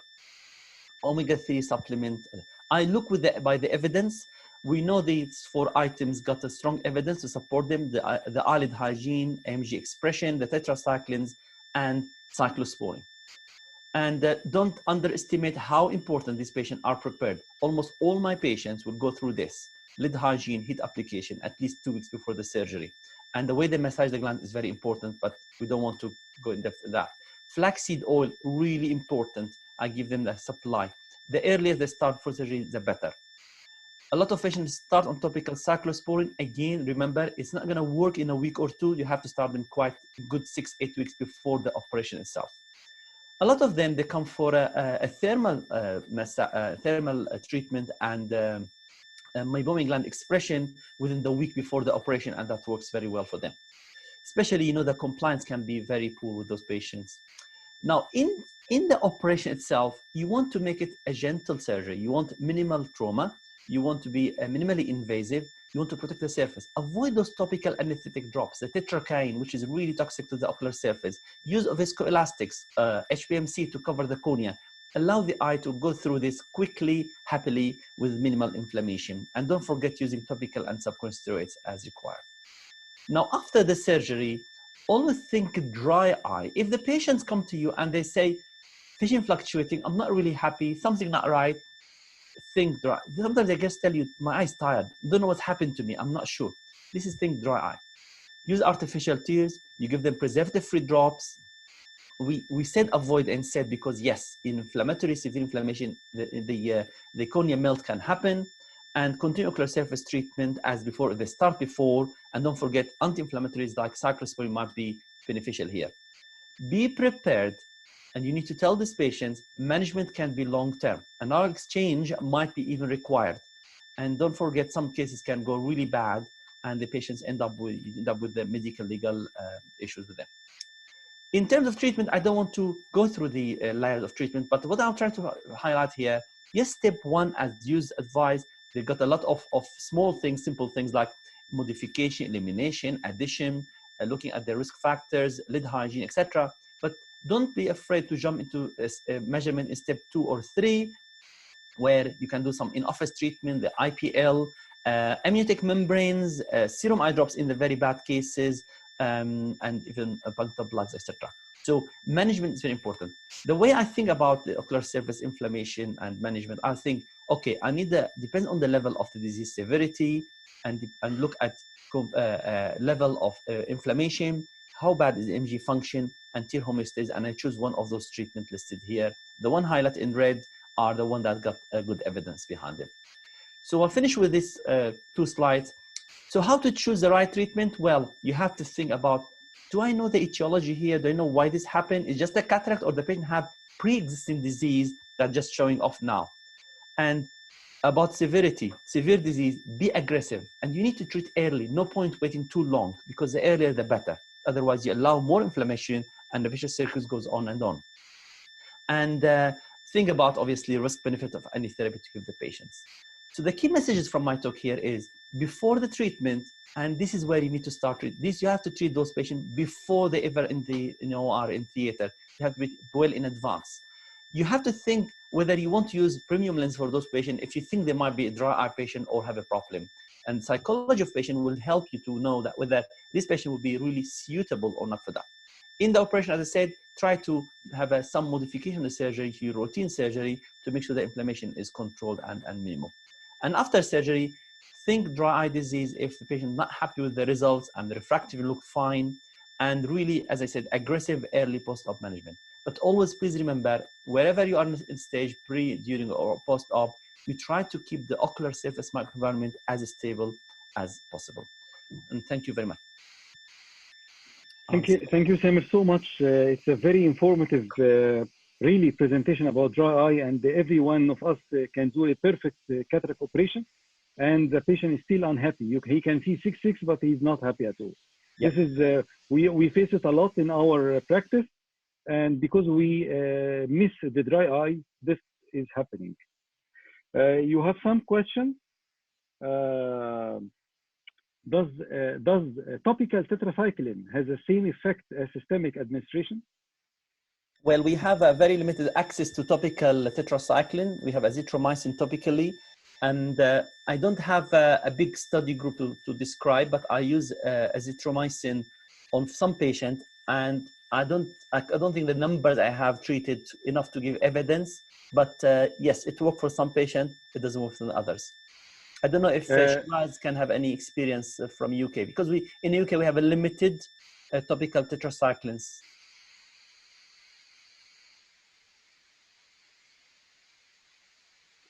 Okay. Okay. Do you do? They said they do your cases without topical tetracycline, topical anesthesia. No, I use, but I don't use tetracaine. I use I use proximethicane, for example. Okay. And we use intracapillary. Yeah. Okay. Yes. What is the role of dry eye in femto second laser assisted cataract surgery versus phaco dry eye femto versus phaco? Well, okay. You can think about inflammation again here. So I don't think I read the papers, but I'm sure there are a couple about comparing phaco compared to femto in terms of dry eye. But I can tell you, small incision versus phaco, they found the dry eye is worse with a small incision cataract operation compared with the phaco emulsification. So based on that, I'm assuming that because the femto laser might be less traumatic to the ocular surface, then hopefully the dryness would be less, especially with wood construction itself. They asking in which situation do you use the acrylic? How do you prescribe it, and how many drops per day, and for how long, many days? So what the drug? How long? Sorry, which drugs? The acrylic. Acrylic. Okay, yeah. So this acrylic is cyclosporine, right? It's yes. Based as a nanoparticle delivery to the soft tissue. The epithelium is quicker and faster, and that's how it works better compared with Restasis or other things. That's the logic. Now, I have to say the cyclosporine with the acrylic is 0.1%. It's not that strong concentration, but it still works as anti-inflammatory, and is proven like by NICE in UK as a treatment for severe keratitis in dry eye disease. So if I remember the question, how long? Basically, you need to give the patient initial 3-month treatment once at night. I mean, you can go more, but the license is once at night for 3 months. And you review the situation. If they get better after 3 months, good, you continue. They might have to go with it for 6 to 12 months, even more. If they're no response, you know that by 3 months. Sometimes either you have to go for high frequency or use ointment like Optimune eye ointment, or go for tacrolimus, for example, different type of non-steroidal immunosuppression treatment. The last question, your systemic treatment of choice of dry eye disease, tetracycline or azithromycin? Good. So I think there is a good study, randomized control trial, looked at the azithromycin versus doxycycline, right? And they found actually you get a kind of similar benefit, and the safety profile may be better with azithromycin. So the benefit, the way they do it, so azithromycin, you give 500 milligram day 1, then 250 milligram for 4 days. That's month 1, then repeat that months 2 and 3. So like 3-month course. And the doxycycline will be 100 milligram once a day for initial period of 3 months, but can go up to 6 months. They found those 2 benefits. And I give the patient choice. Some patients feel, I don't want to keep using tablets every morning, it's difficult, I forget, etc. Then azithromycin will be a good short course, giving the same benefit. Thank you, Samir, so much. I'm waiting for the last for our question. I'm going now to introduce Professor Dr. Ahmed Mostafa. He is one of the leading surgeon for glaucoma in Egypt and in the Middle East. He's a has a long career in glaucoma surgery. And the most important that he's leading the career of young ophthalmologists to build up a society for glaucoma trainee for all the young ophthalmologists in glaucoma. Please, Dr. Ahmed, you have your presentation. My dear Ashraf, thank you very much. I'm really honored to be with you and to be with the great friends today. So thank you very, very much. Now, is the screen seen right now? Yes, it's very clear, Dr. Ahmed. Yes. So I'll go through the topic of the post-operative rise of the intraocular pressure. Definitely after cataract surgery, when you operate on a glaucomatous eye, or you had a complication, or you operate on a child, you can expect a glaucoma. But the big problem is that when you go through an uneventful phase where everything is perfect, and then you should be, and the patient, you should be all happy, and then you get pressure spike. At that time, this is called a real surprise. Then for the incidence of that, it is not low, really. It is from 18 up to 45. The experience in intraocular pressure greater than 28, which looks like a quite percentage, and up to 10% report pressure greater than 30 during the first 24 hours. And some patients spike for a pressure of 68, and that should be a very serious level of intraocular pressure. The pressure usually starts within the first few hours, like the first 4 hours, and then it peaks 8 to 12 hours, and usually return to normal by the first 24 hours. So that if you are going to see your patient after 2 days, actually the patient should have passed through that pressure spike. For the course, it's quite interesting that most of the pressure spikes are transient and benign. But really, for individuals with glaucoma, those pressure spikes might add further damage to the optic nerve. So those pressure spikes are very serious in some patients, like in patients with glaucoma. And glaucoma patients are also more likely to experience pressure spikes more than the others. Then when it comes to the etiology, it's really multifactorial. If you can see, it is retained viscoelastic surgical trauma, posterior capsular tear, retained nuclear debris, like Dr. Fathy have just pointed to the fragments in the angle, that could be in the sulcus as well, pre-existing susceptibility to glaucoma, release of iris pigments, hyphema, uveitis, specific entities. But I'm actually going to touch upon some items which are more frequent than others, like the retained ophthalmic viscoelastic devices, posterior capsular tear, and patients with pre-existing possibility of glaucoma. For the OVDs, as you know, it's a cohesive and dispersive, and cohesive is used to maintain spaces and help in the dissection and push the posterior pressure. And for the dispersive, they are used basically to protect the corneal endothelium. And actually cohesive viscoelastics are more able to elevate the intraocular pressure rather than the dispersive. So that if we have a patient with the left residuals of OVDs and he's predisposed to glaucoma, those patients will get pressure spikes. It's interesting that those OVDs also adhere more to the acrylic lenses, which will need a lot of work. So that when we look here, like for these dispersive viscoelastic, like the methyl cellulose, actually, after the implantation of the intraocular lens, you will find it's not quite easy to get the viscoelastic completely from out of the eye. Whatever job you do, you are going to leave some of the dispersive, but fortunately the dispersive produces less pressure elevation than the cohesive. Then when we have a posterior capsular tear, this actually turns the story because there is a possibility of pressure spikes in 20%. So imagine like this beautiful case, looks like having soft cataract, and then you should be happy and expecting good results. Now you are polishing the posterior capsule, and then all of a sudden at the time of polishing, then you got a tear in the posterior capsule. So that now you feel everything is upside down, and now you are in a different story actually. And then you will start pushing viscoelastics to push the vitreous, and some of those viscoelastics will escape into the vitreous cavity. And then you have to have a good efforts at the end of the surgery to get the viscoelastics from the vitreous cavity. So it seems like something simple will turn everything upside down. And then in this situation, a patient with posterior polar cataract, and you expect to have a posterior capsular excess with some viscoelastics passing into the vitreous cavity. At the end of the surgery, you should have a good work here to remove the viscoelastics. And after removing of the viscoelastic from the anterior surface of the lens and washing as much as we can, and then at that time you can see a lot of debris and a lot of helon in the anterior vitreous. Actually, you can't leave the eye like that, otherwise you will experience pressure spikes in the immediate postoperative period. So what I do, and what I think everybody is doing, you just go to the edge of the lens, and then you will go to the anterior vitreous cavity, and then you will aspirate the vitreous. Definitely, if you have done anterior vitrectomy, that will prevent vitreous strands from coming to.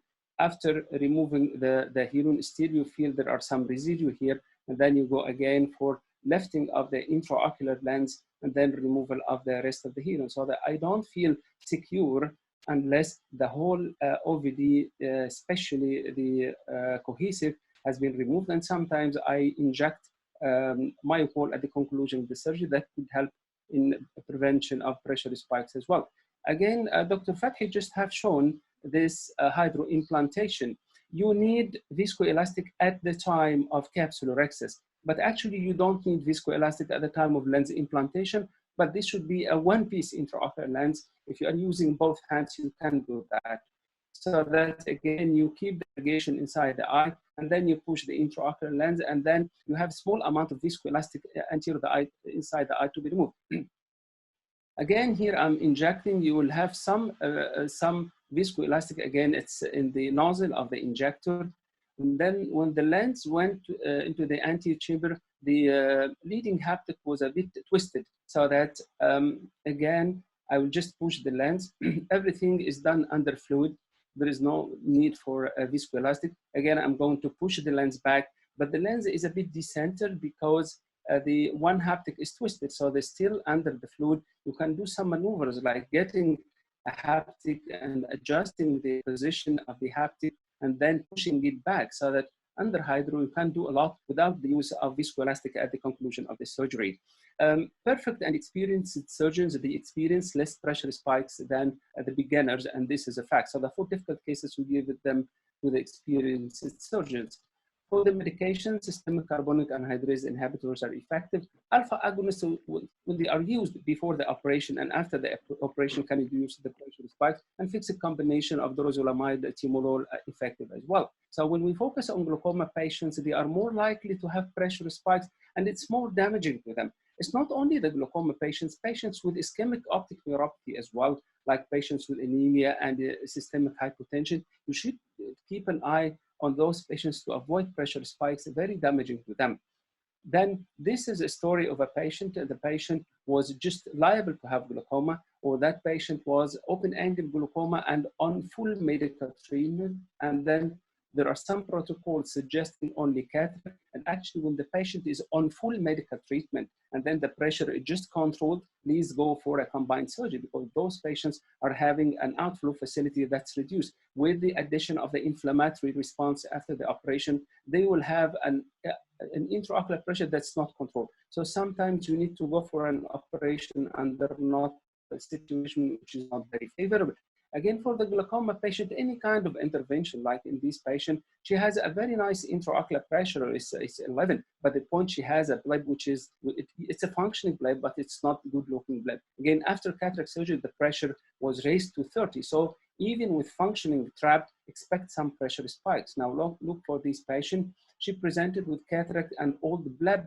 And then I just had a discussion with the patient, should I remove this bleb and refresh your ocular surface with a new conjunctiva? And fortunately, the patient did not accept. She asked me to just go for the cataract. And then what happened? And actually that after the cataract, despite that the bleb was really functioning and the pressure was pre-operatively, in the post-operative, we went through pressure spikes. So the glaucoma patients are usually having that risk. So as a proposed guideline that identify patients at risk, those who are having damaged optic nerve, or they are glaucomatous patient, please, you can put them prophylactically on acetozolamide after the operation. Also, you need to ensure complete removal of the viscoelastic. You can inject intracameral myotics.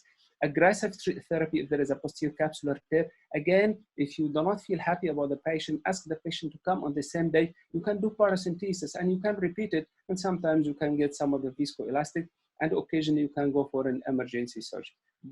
There are special situations where you can get elevation of the intraocular pressure, like malignant glaucoma, phacoantigenic glaucoma, pigment dispersion, Fuchs, capsular blocks through exfoliation, steroid induced, a great list of cases. So with pseudo exfoliation, you can get pressure spikes even after surgery. You can get malignant glaucoma, especially in eyes with previous attacks of glaucoma and YAG iridotomies. So you can get even after cataract surgery malignant glaucoma. It's not specific for the glaucoma.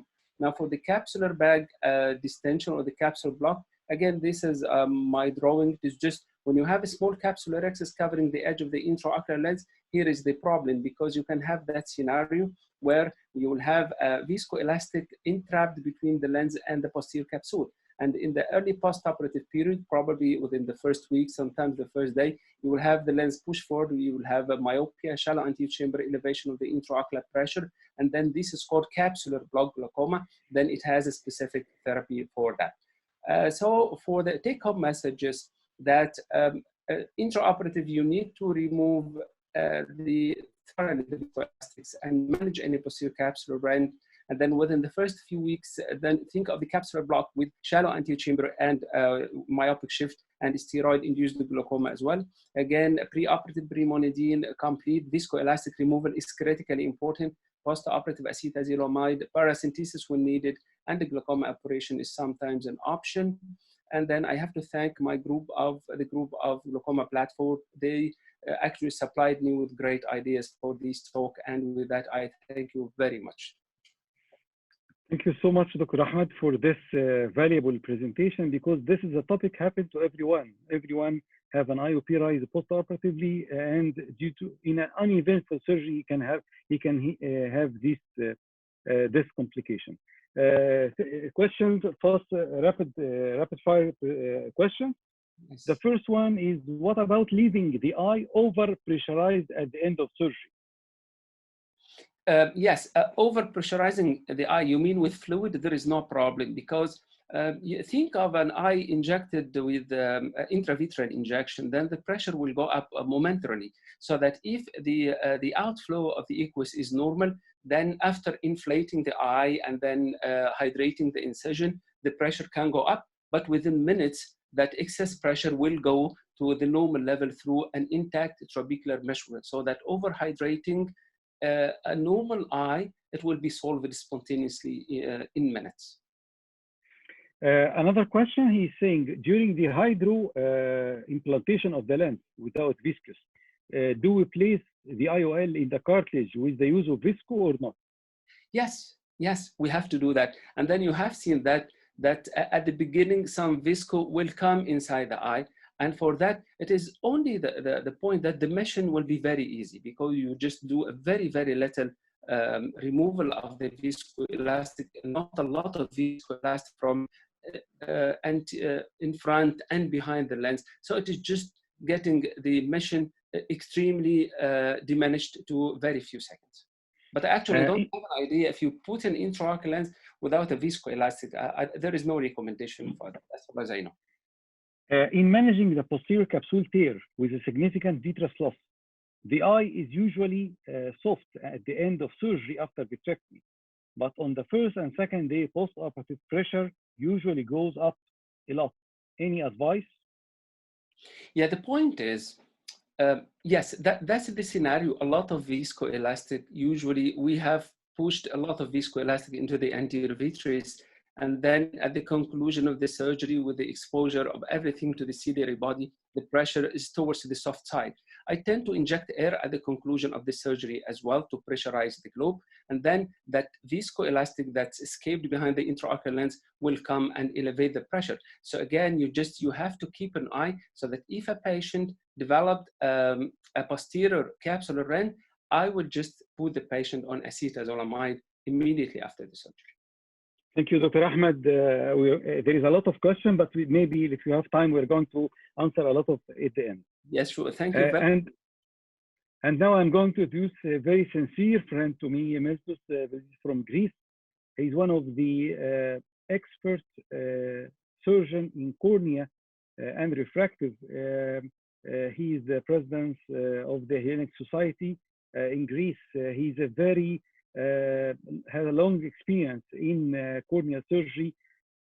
Please, Miltos. Thank you very much for your kind words and for this invitation. And I'm hoping that we can start this. Yep, I think that we are sharing the first slide. Good, excellent. So it's getting late, so I was trying to go quickly back to the basics for the corneal stromal edema, because it's a vast, big subject, and I will try to pinpoint a few things that will help the audience understand it better. So the basic stuff goes to corneal endothelium, which is just a layer of hexagonal cells. I would try to stress that is a barrier and a pump. And the problem that usually happens when you do phaco is that you are damaging these aquaporins, which is an active transport ion system, which usually is at the edges of the hexagonal cells. And by doing that, basically you are stopping the pumping mechanism, and this is where the whole thing problem starts, because you are introducing overhydration of the cornea, and that's the basis of the whole talk. How are you going to examine, and which is useful for examining the cornea? I think specular microscopy, if you have it, or confocal even better, is helping. And recently, anterior segment OCTs are of a great help, specifically in some cases that we will analyze later on. When you do have a confocal microscopy, don't just stop on endothelium cell density, but look at the coefficient of variation and the percentage of hexagonal cells, because these are the most important factors that will dominate the whole idea of how is this cornea that you have before the operation. And don't forget that as we grow older, the numbers are getting less and less, but the cells are getting bigger and bigger. So we start from a 20 micron cell up to 40 micron cells when we are older. And these are absolutely normal. So these numbers for an 80-year-old patient are not bad at all.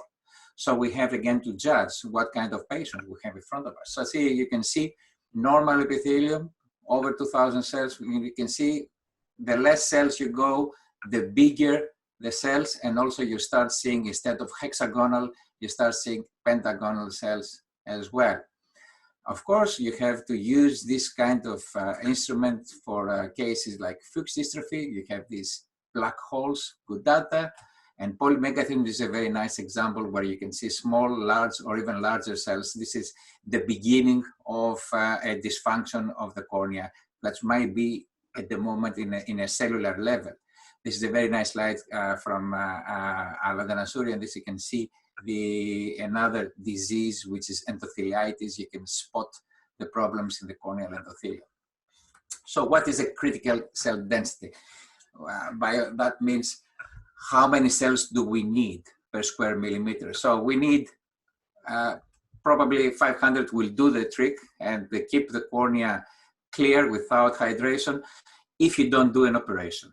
If you're planning for an operation, probably you need at least 1,000 cells because you will lose some cells in the process.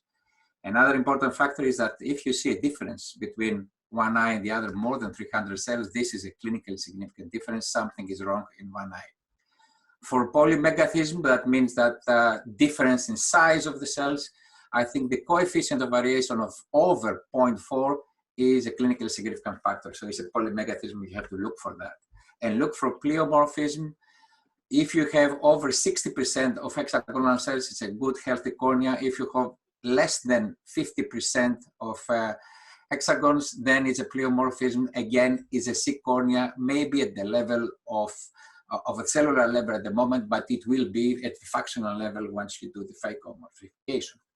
What can cause a dysfunction? I think mechanical is the key answer to this, but of course, as we have discussed before, inflammation, infection, chemical injury, or a disease which is nearby, like a uveitis. What are the risk factors?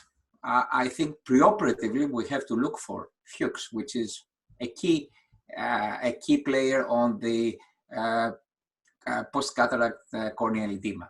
Hard cataract, again, because of the high pressure, the high volume of energy that you're going to introduce in the eye, yes, but don't overlook chronic uveitis where you already have an endothelium which is sick, like in viral endotheliitis.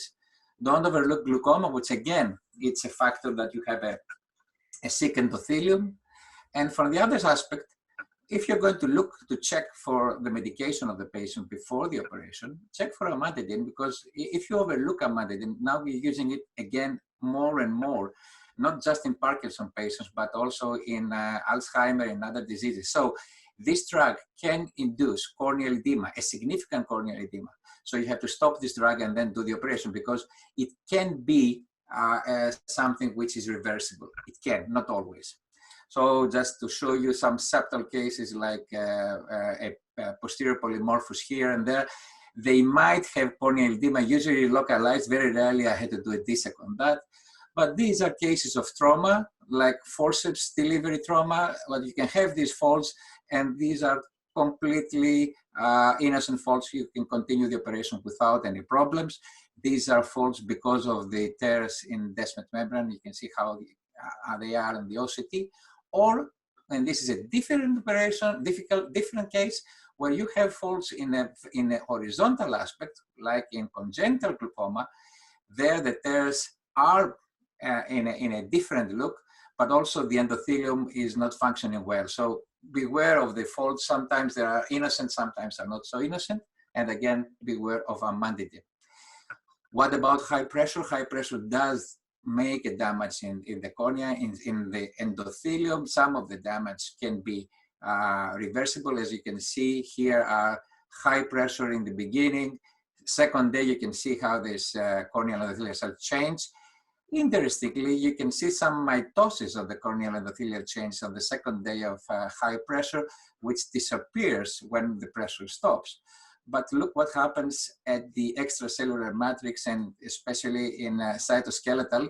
Don't forget, these are the areas of the barrier that I told you, and this is where the aquaporins are. So this is a control. This is how it should be a healthy cornea. Day 1 and day 2 after high pressure, you can see a destruction, disorganization of the extracellular matrix. And here you can see that even when you stop, you manage to control the pressure. When there's now normal pressure, still there is some scattering throughout the cytoplasm. So there is a problem going on there, even when you are managing the pressure. So the pressure can be a long-standing problem. Diabetes, an interesting case, because yes, diabetics have a tendency to have corneal edema, Interestingly, those that have corneal edema are going to have also pseudophakic cystoid macular edema. So it seems like both mechanisms are related to this unique problem of diabetes, that if you have edema postoperatively, most probably you will have cystoid macular edema. An interesting topic, I think. What about intra and postoperative factors? As I said, most important, excessive phaco power. Yes, you may have some drug toxicity from irrigating solutions, but this is not the problem. DMD, detachment, we'll have a quick discussion a bit more later on. Try to differentiate TAS, because TAS does have at least fibrinous uveitis as well as corneal edema. It's a different story, and usually, very rarely, TAS you have to do something about the corneal edema in TAS. Yes, we may have cases, but we have to do something for the corneal after TAS, but it's very rare. Please take care of all the fragments of vitreous which is left after your cataract operation. They are there when the patient sleeps. All these fragments may actually traumatize continuously the endothelium, and this can cause chronic inflammation and trauma. So two mechanisms in one in these cases. Operating tips. Let's start with patient counseling, because this is the most important tip I can give you. If a patient has some risk factors, you have to be careful and also carefully counsel that there might be a chance after the cataract operation to have another operation, a more expensive and more difficult operation like DMEC or DSEC. Try to keep everything away from the cornea, so limbal incision, dispersive viscoelastic. This is our soft cell technique. I think is an excellent technique for that. So for the phaco operation, I think low power, full chop, torsional, small incision, everything you can do to have as less phaco power as possible. And please do not use, if you see patients with Fuchs, patients with some sort of abnormality or some sort of endothelial dysfunction, do not put multifocal IOLs. It will be a disaster. I don't think that you will have a happy patient postoperatively. Even if they do a DMEC or DSEC, I don't think that at the end they will be that happy. So what to see in these patients? Patients who have a central thickness of the cornea of more than 440 microns. Probably you have to discuss, or they have macrocystic edema, or they have less than 1,000 cells. You have to prepare them that they may need DMEC. In my case, I will just go for DMEC, triple procedure, phaco, DMEC, or phaco DSEC. Or if they have only a centralized damaged endothelium and the periphery looks okay, I may try, I haven't tried, but I'm thinking of the shortage of tissues that we have to try. Desmetorexis without transplant. So this is a future thing. What about membrane detachment? This is a big problem. Here is a very nice picture of a shallow membrane, but this is the same patient again. If you go a bit further down, you can see it even more. But you can see there's a peaked pupil on this patient. So there is also vitreous strands and a lot of problems in a sick and maloperating eye. Some of the factors are similar to others that we've seen. Old age, a dense cataract can be a descent membrane, can be a risk factor for descent membrane detachment.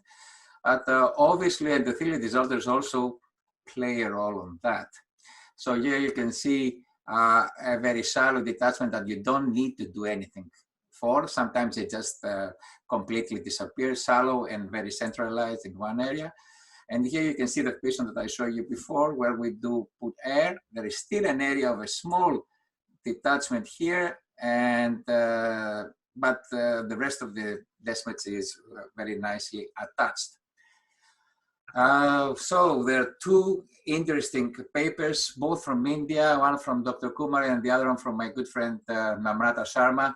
Dr. Kumar was the first one to create an algorithm of all these detachments. Namrata used this algorithm with AC, OCT. I think both of them are worth looking. When you have these scrolls or you have very high detachments, you cannot just leave them. You need to do something, like in these cases of a wavy detachment with a cut here, or very high detachments with very big distance between the desmet and stroma. These are cases, or the case that I showed you before, that you have to use air, and maybe air with SF6, certainly air with SF6. But this, we'll talk about it later.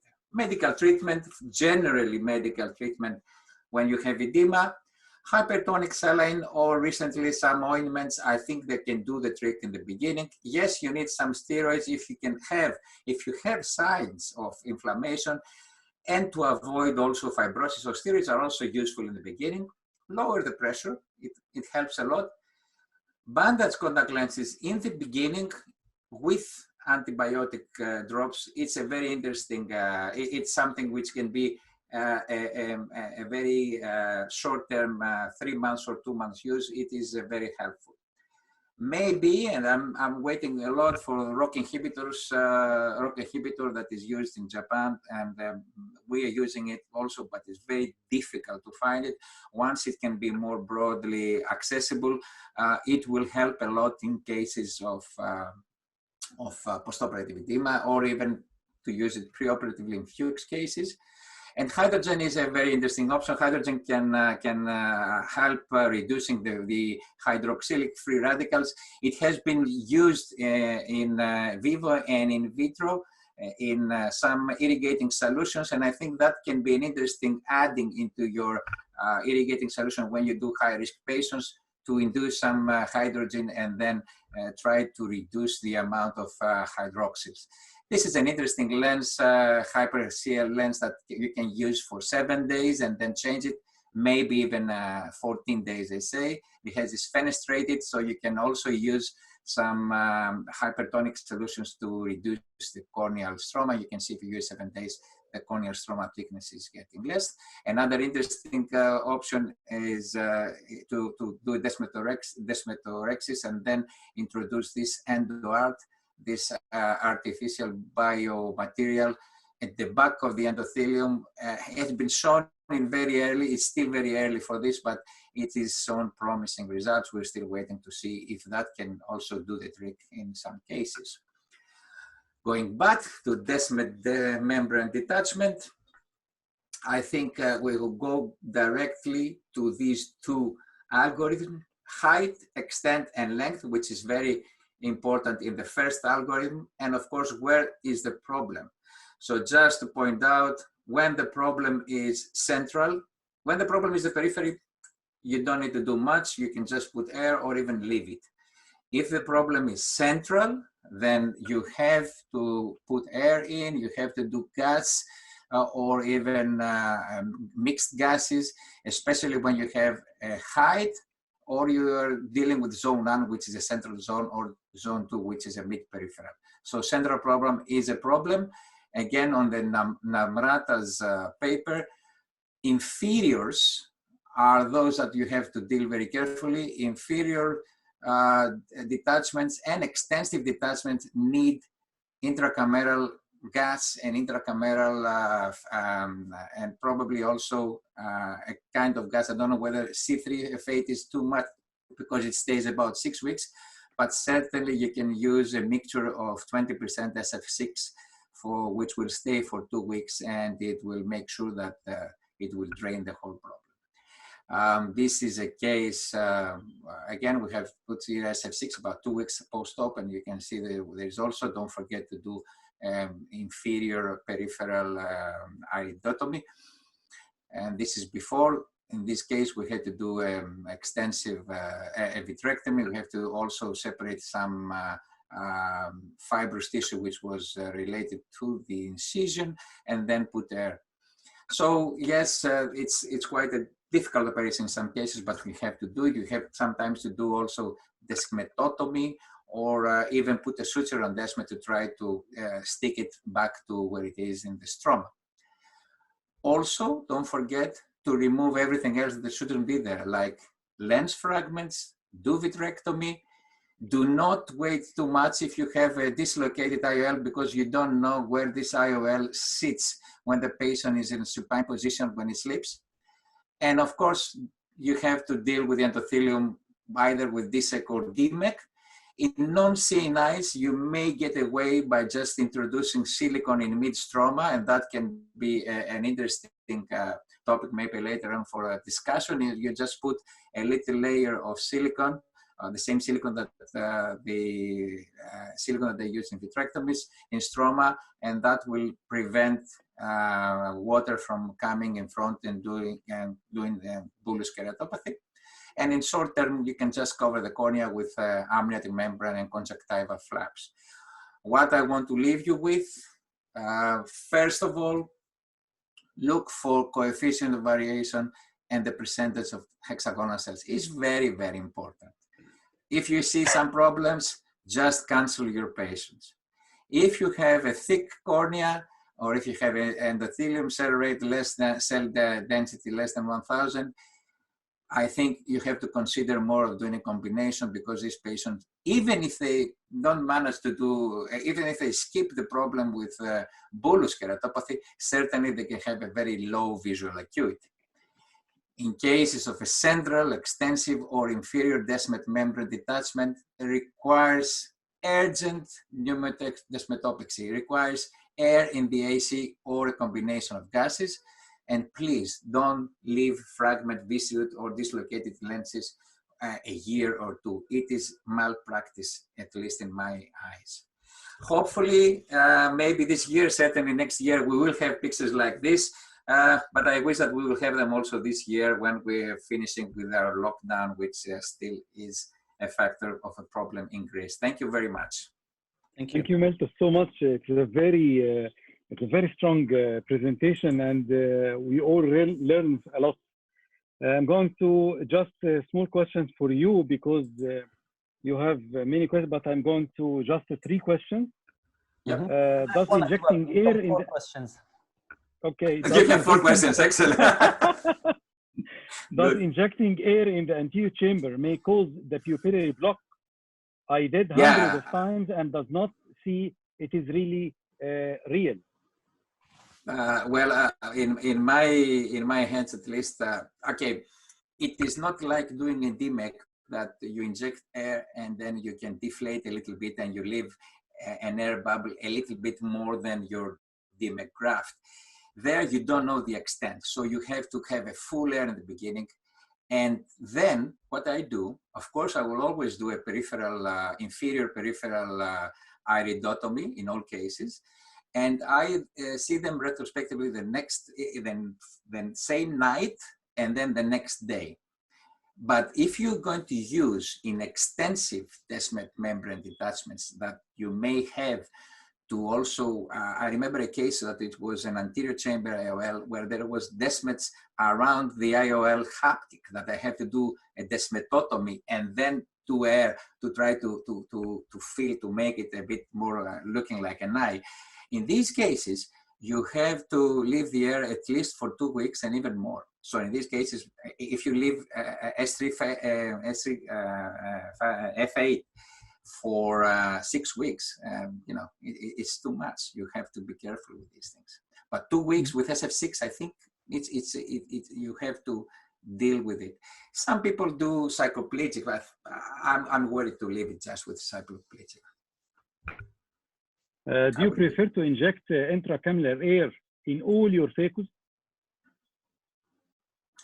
If I have a descemet membrane or at the end of all my phaco? No, I don't. No, I don't. But if I see somehow that I'm not happy with my incision, somehow I see that my incision is not a perfect step, or I have done too much of phaco and I think that my incision is not a perfect incision, then yes, I would just leave a little bit of air. So when the patient is standing up, air will go up to the upper third and dehydrate my incision and help my incision to seal better. In cases that I don't like my incision, yes, I would leave a little bit of air, only in these cases. My last question, what about the preoperative subclinical endothelial dystrophy of insufficiency? Sorry, what about? Subclinical endothelial dystrophy. Okay. When is, as I said, in the cellular level, I think that coefficient of variation and hexagonal cell percentage, these are two factors that we have to consider. But I think the key point to whether you're going to do a triple or just a phaco operation, the key point is your central corneal thickness and your microcystic edema. If you touch the epithelium and you see that the epithelium is a little bit moving, you know that there is edema under your epithelium. So all this edema, all this water came from the back. It's bad news. This epithelium is already, let's say, detached from Bowman's. This epithelium will certainly do bullous keratopathy after the phacoemulsification. If I just see at the cellular level, I will leave it and I will try to do a few tricks to try to make it as full as possible, my phaco.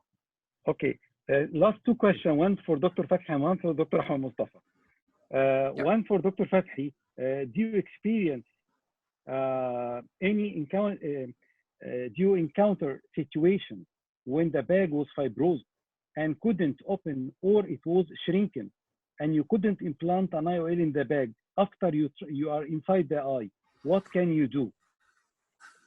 The answer is yes, but again, it's a rare situation.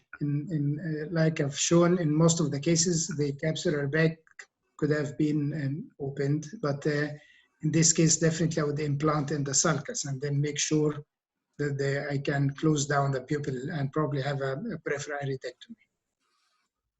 Okay, Dr. Ahmed Mostafa, if the patient was glaucoma, and controlled only with one medication or two, do you believe in just phacosurgery to control the IOP, or we must proceed for combined surgery? And what is your protocol? Thank you very much for this question. Yes, the point is that will depend on what type of glaucoma the patient is having. If the patient is having angle closure glaucoma, and then you can do only phaco, and you can add to your phaco goniosynculitis after proper examination of the angle and to see where they are closed. So again, with the angle closure glaucoma, still you can do phaco because the percentage of IOP reduction following cataract surgery is great.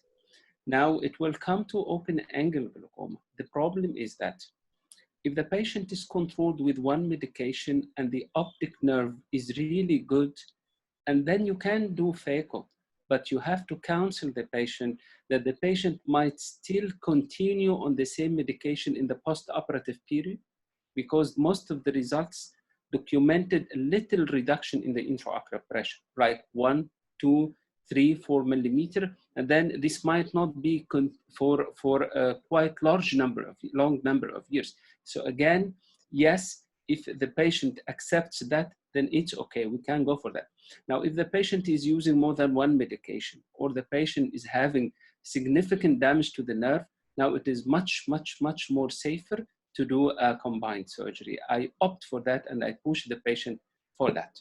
Because one of my patients I have seen here that she was using the triple medications, and then she went for phaco, and then she got her intraocular pressure crazy and uncontrolled in the post-operative period. Then we have to do a glaucoma operation under very unfavorable situations. So again, the answer is that you need to know which type of glaucoma you are dealing with. Angle closure, yes, you can proceed. Open angle, be cautious. At the end, I must I have a minute for a question for Dr. Miltos. Okay. Yeah.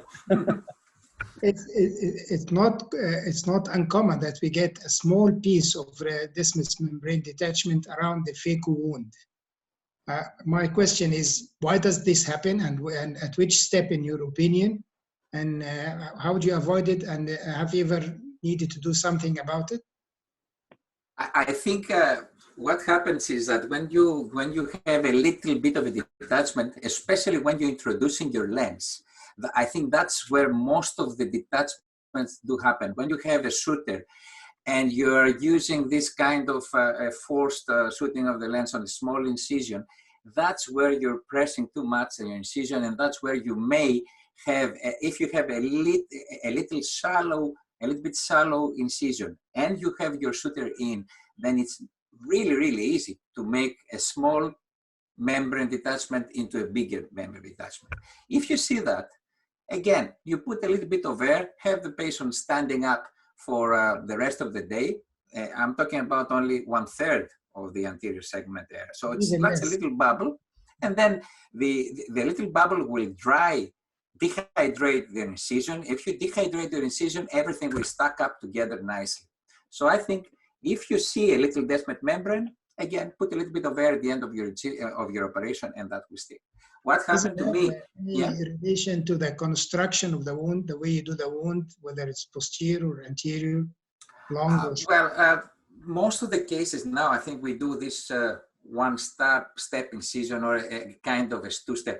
It didn't happen in the past when you used to do this three-step incision, but now with a one-step incision, it's much easier. If it's not 2 millimeters, but it's 1, then you can understand that this is too steep. So if it's 1 millimeter incision and a steep incision, definitely you will get, if you push too much your introducer, your cartridge, yeah, definitely you will have something. It doesn't happen with the phaco-tip. I think it happens when you introduce the lens. I mean, what happens to me once, and I still remember it, it was when I was hydrating my paracentesis, I managed to do a beautiful dark. The whole descemet just separated, hydrated away. I couldn't do it when I'm doing dark, but I did it on phaco. So I have to go out and then put there and then put it back. Sorry? We all had it once in our lives, yeah. Yeah, exactly. Can I ask a quick question? I think that's for benefit for everyone. Yeah. In fact, it's 2 questions because this is a kind of come from examples I see in my practice. We both cornea surgeons, we referred cases with patients got cornea decompensation after cataract operation. That could be just a patient had a tiny gottata, and this is the first question is, if you have, what's your advice, if you have a patient with very, very minimal gottata, so it's tiny changes on the cornea endothelium, good cell count still, would you recommend that patients can have a multifocal lens? Because there's a trend that we give those patients the best surgery, the multifocal lens, etc. There's a drive for that, we know that. And the second question, which is very practical, what's your most single advice for those surgeons who end up with complicated cataract operation and they said, oh, okay, what they need to do before they refer the patients to you? Because these patients obviously end up with a corneal edema. They're not sure what happened. Did I hit the disseminate? Did I damage the cells? Is it a long surgery, etc.? So what's your most single advice to give I will start with what I hate. I will start with what I hate in my practice is when I see patients coming back after 1 year or 2 years with a contact lens on, and in some cases with an infection due to the long-standing contact lens without any antibiotics. So they have a contact lens for a year. They start having fibrosis of the stroma because of the long-standing edema. And then these cases, even if you do a perfect TSEC or a perfect DMEC, still you cannot improve the visual acuity that you should have done if they can repair. So my impression is after 6 months, refer the patient. Don't wait for contact lens related problems to refer the patient. I think 6 months is a good period to do something, and I don't think we have to wait more than 6 months for that. What if this is a cataract patient because of complicated cataract operation?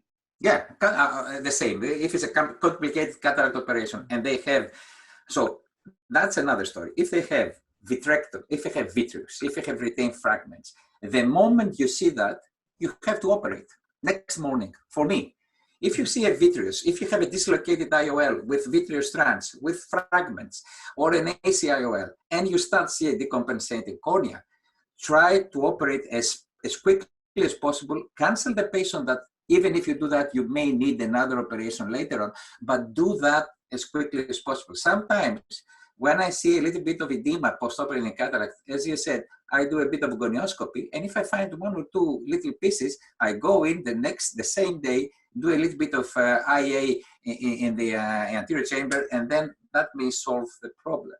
Yeah. Now, going back to the problem of cornea. Now, what is the major problem when you have patients with Fuchs? You have the lamellar hydrated, so the lamellar are getting a bit distant, and then you start having reduction of the contrast sensitivity. So you have one aspect, which is a cornea, which already doesn't have the perfect contraceptivity, and you're introducing another optical system with a low contraceptivity function, a lower MTF. So you have now two systems with a low MTF. For me, if I have corneal thickness even more than 550, even more than 500, if I have 580, 590, I would not put, I would just do phaco with a simple contact lens. If I have a patient with a few good data, with a good otherwise coefficient of variation and endothelial cell density, and corneal thickness of 540, 550, yes, in these cases, I might discuss with him the possibility that in the future, things might not be as good as what it is now, but we can discuss the possibility of a trifocal lens, not when they start having a little bit of edema. I think this... Okay, thank you. For the sake of time, we should close this because Dr. Ahmed Mostafa continue with the beer. Yes, I must thank everyone. I was honored by everyone here in this webinar. It was a very interesting webinar. We are the participants are with us till now, a big number. I don't know, they are waiting for us more than 2 hours now, but really it was a precious presentation from everyone here in the webinar. Thanks for everyone, and thank you so much. Thank you, Miltos. Thank you, Dr. Ahmed. Thank you, Dr. Fathy.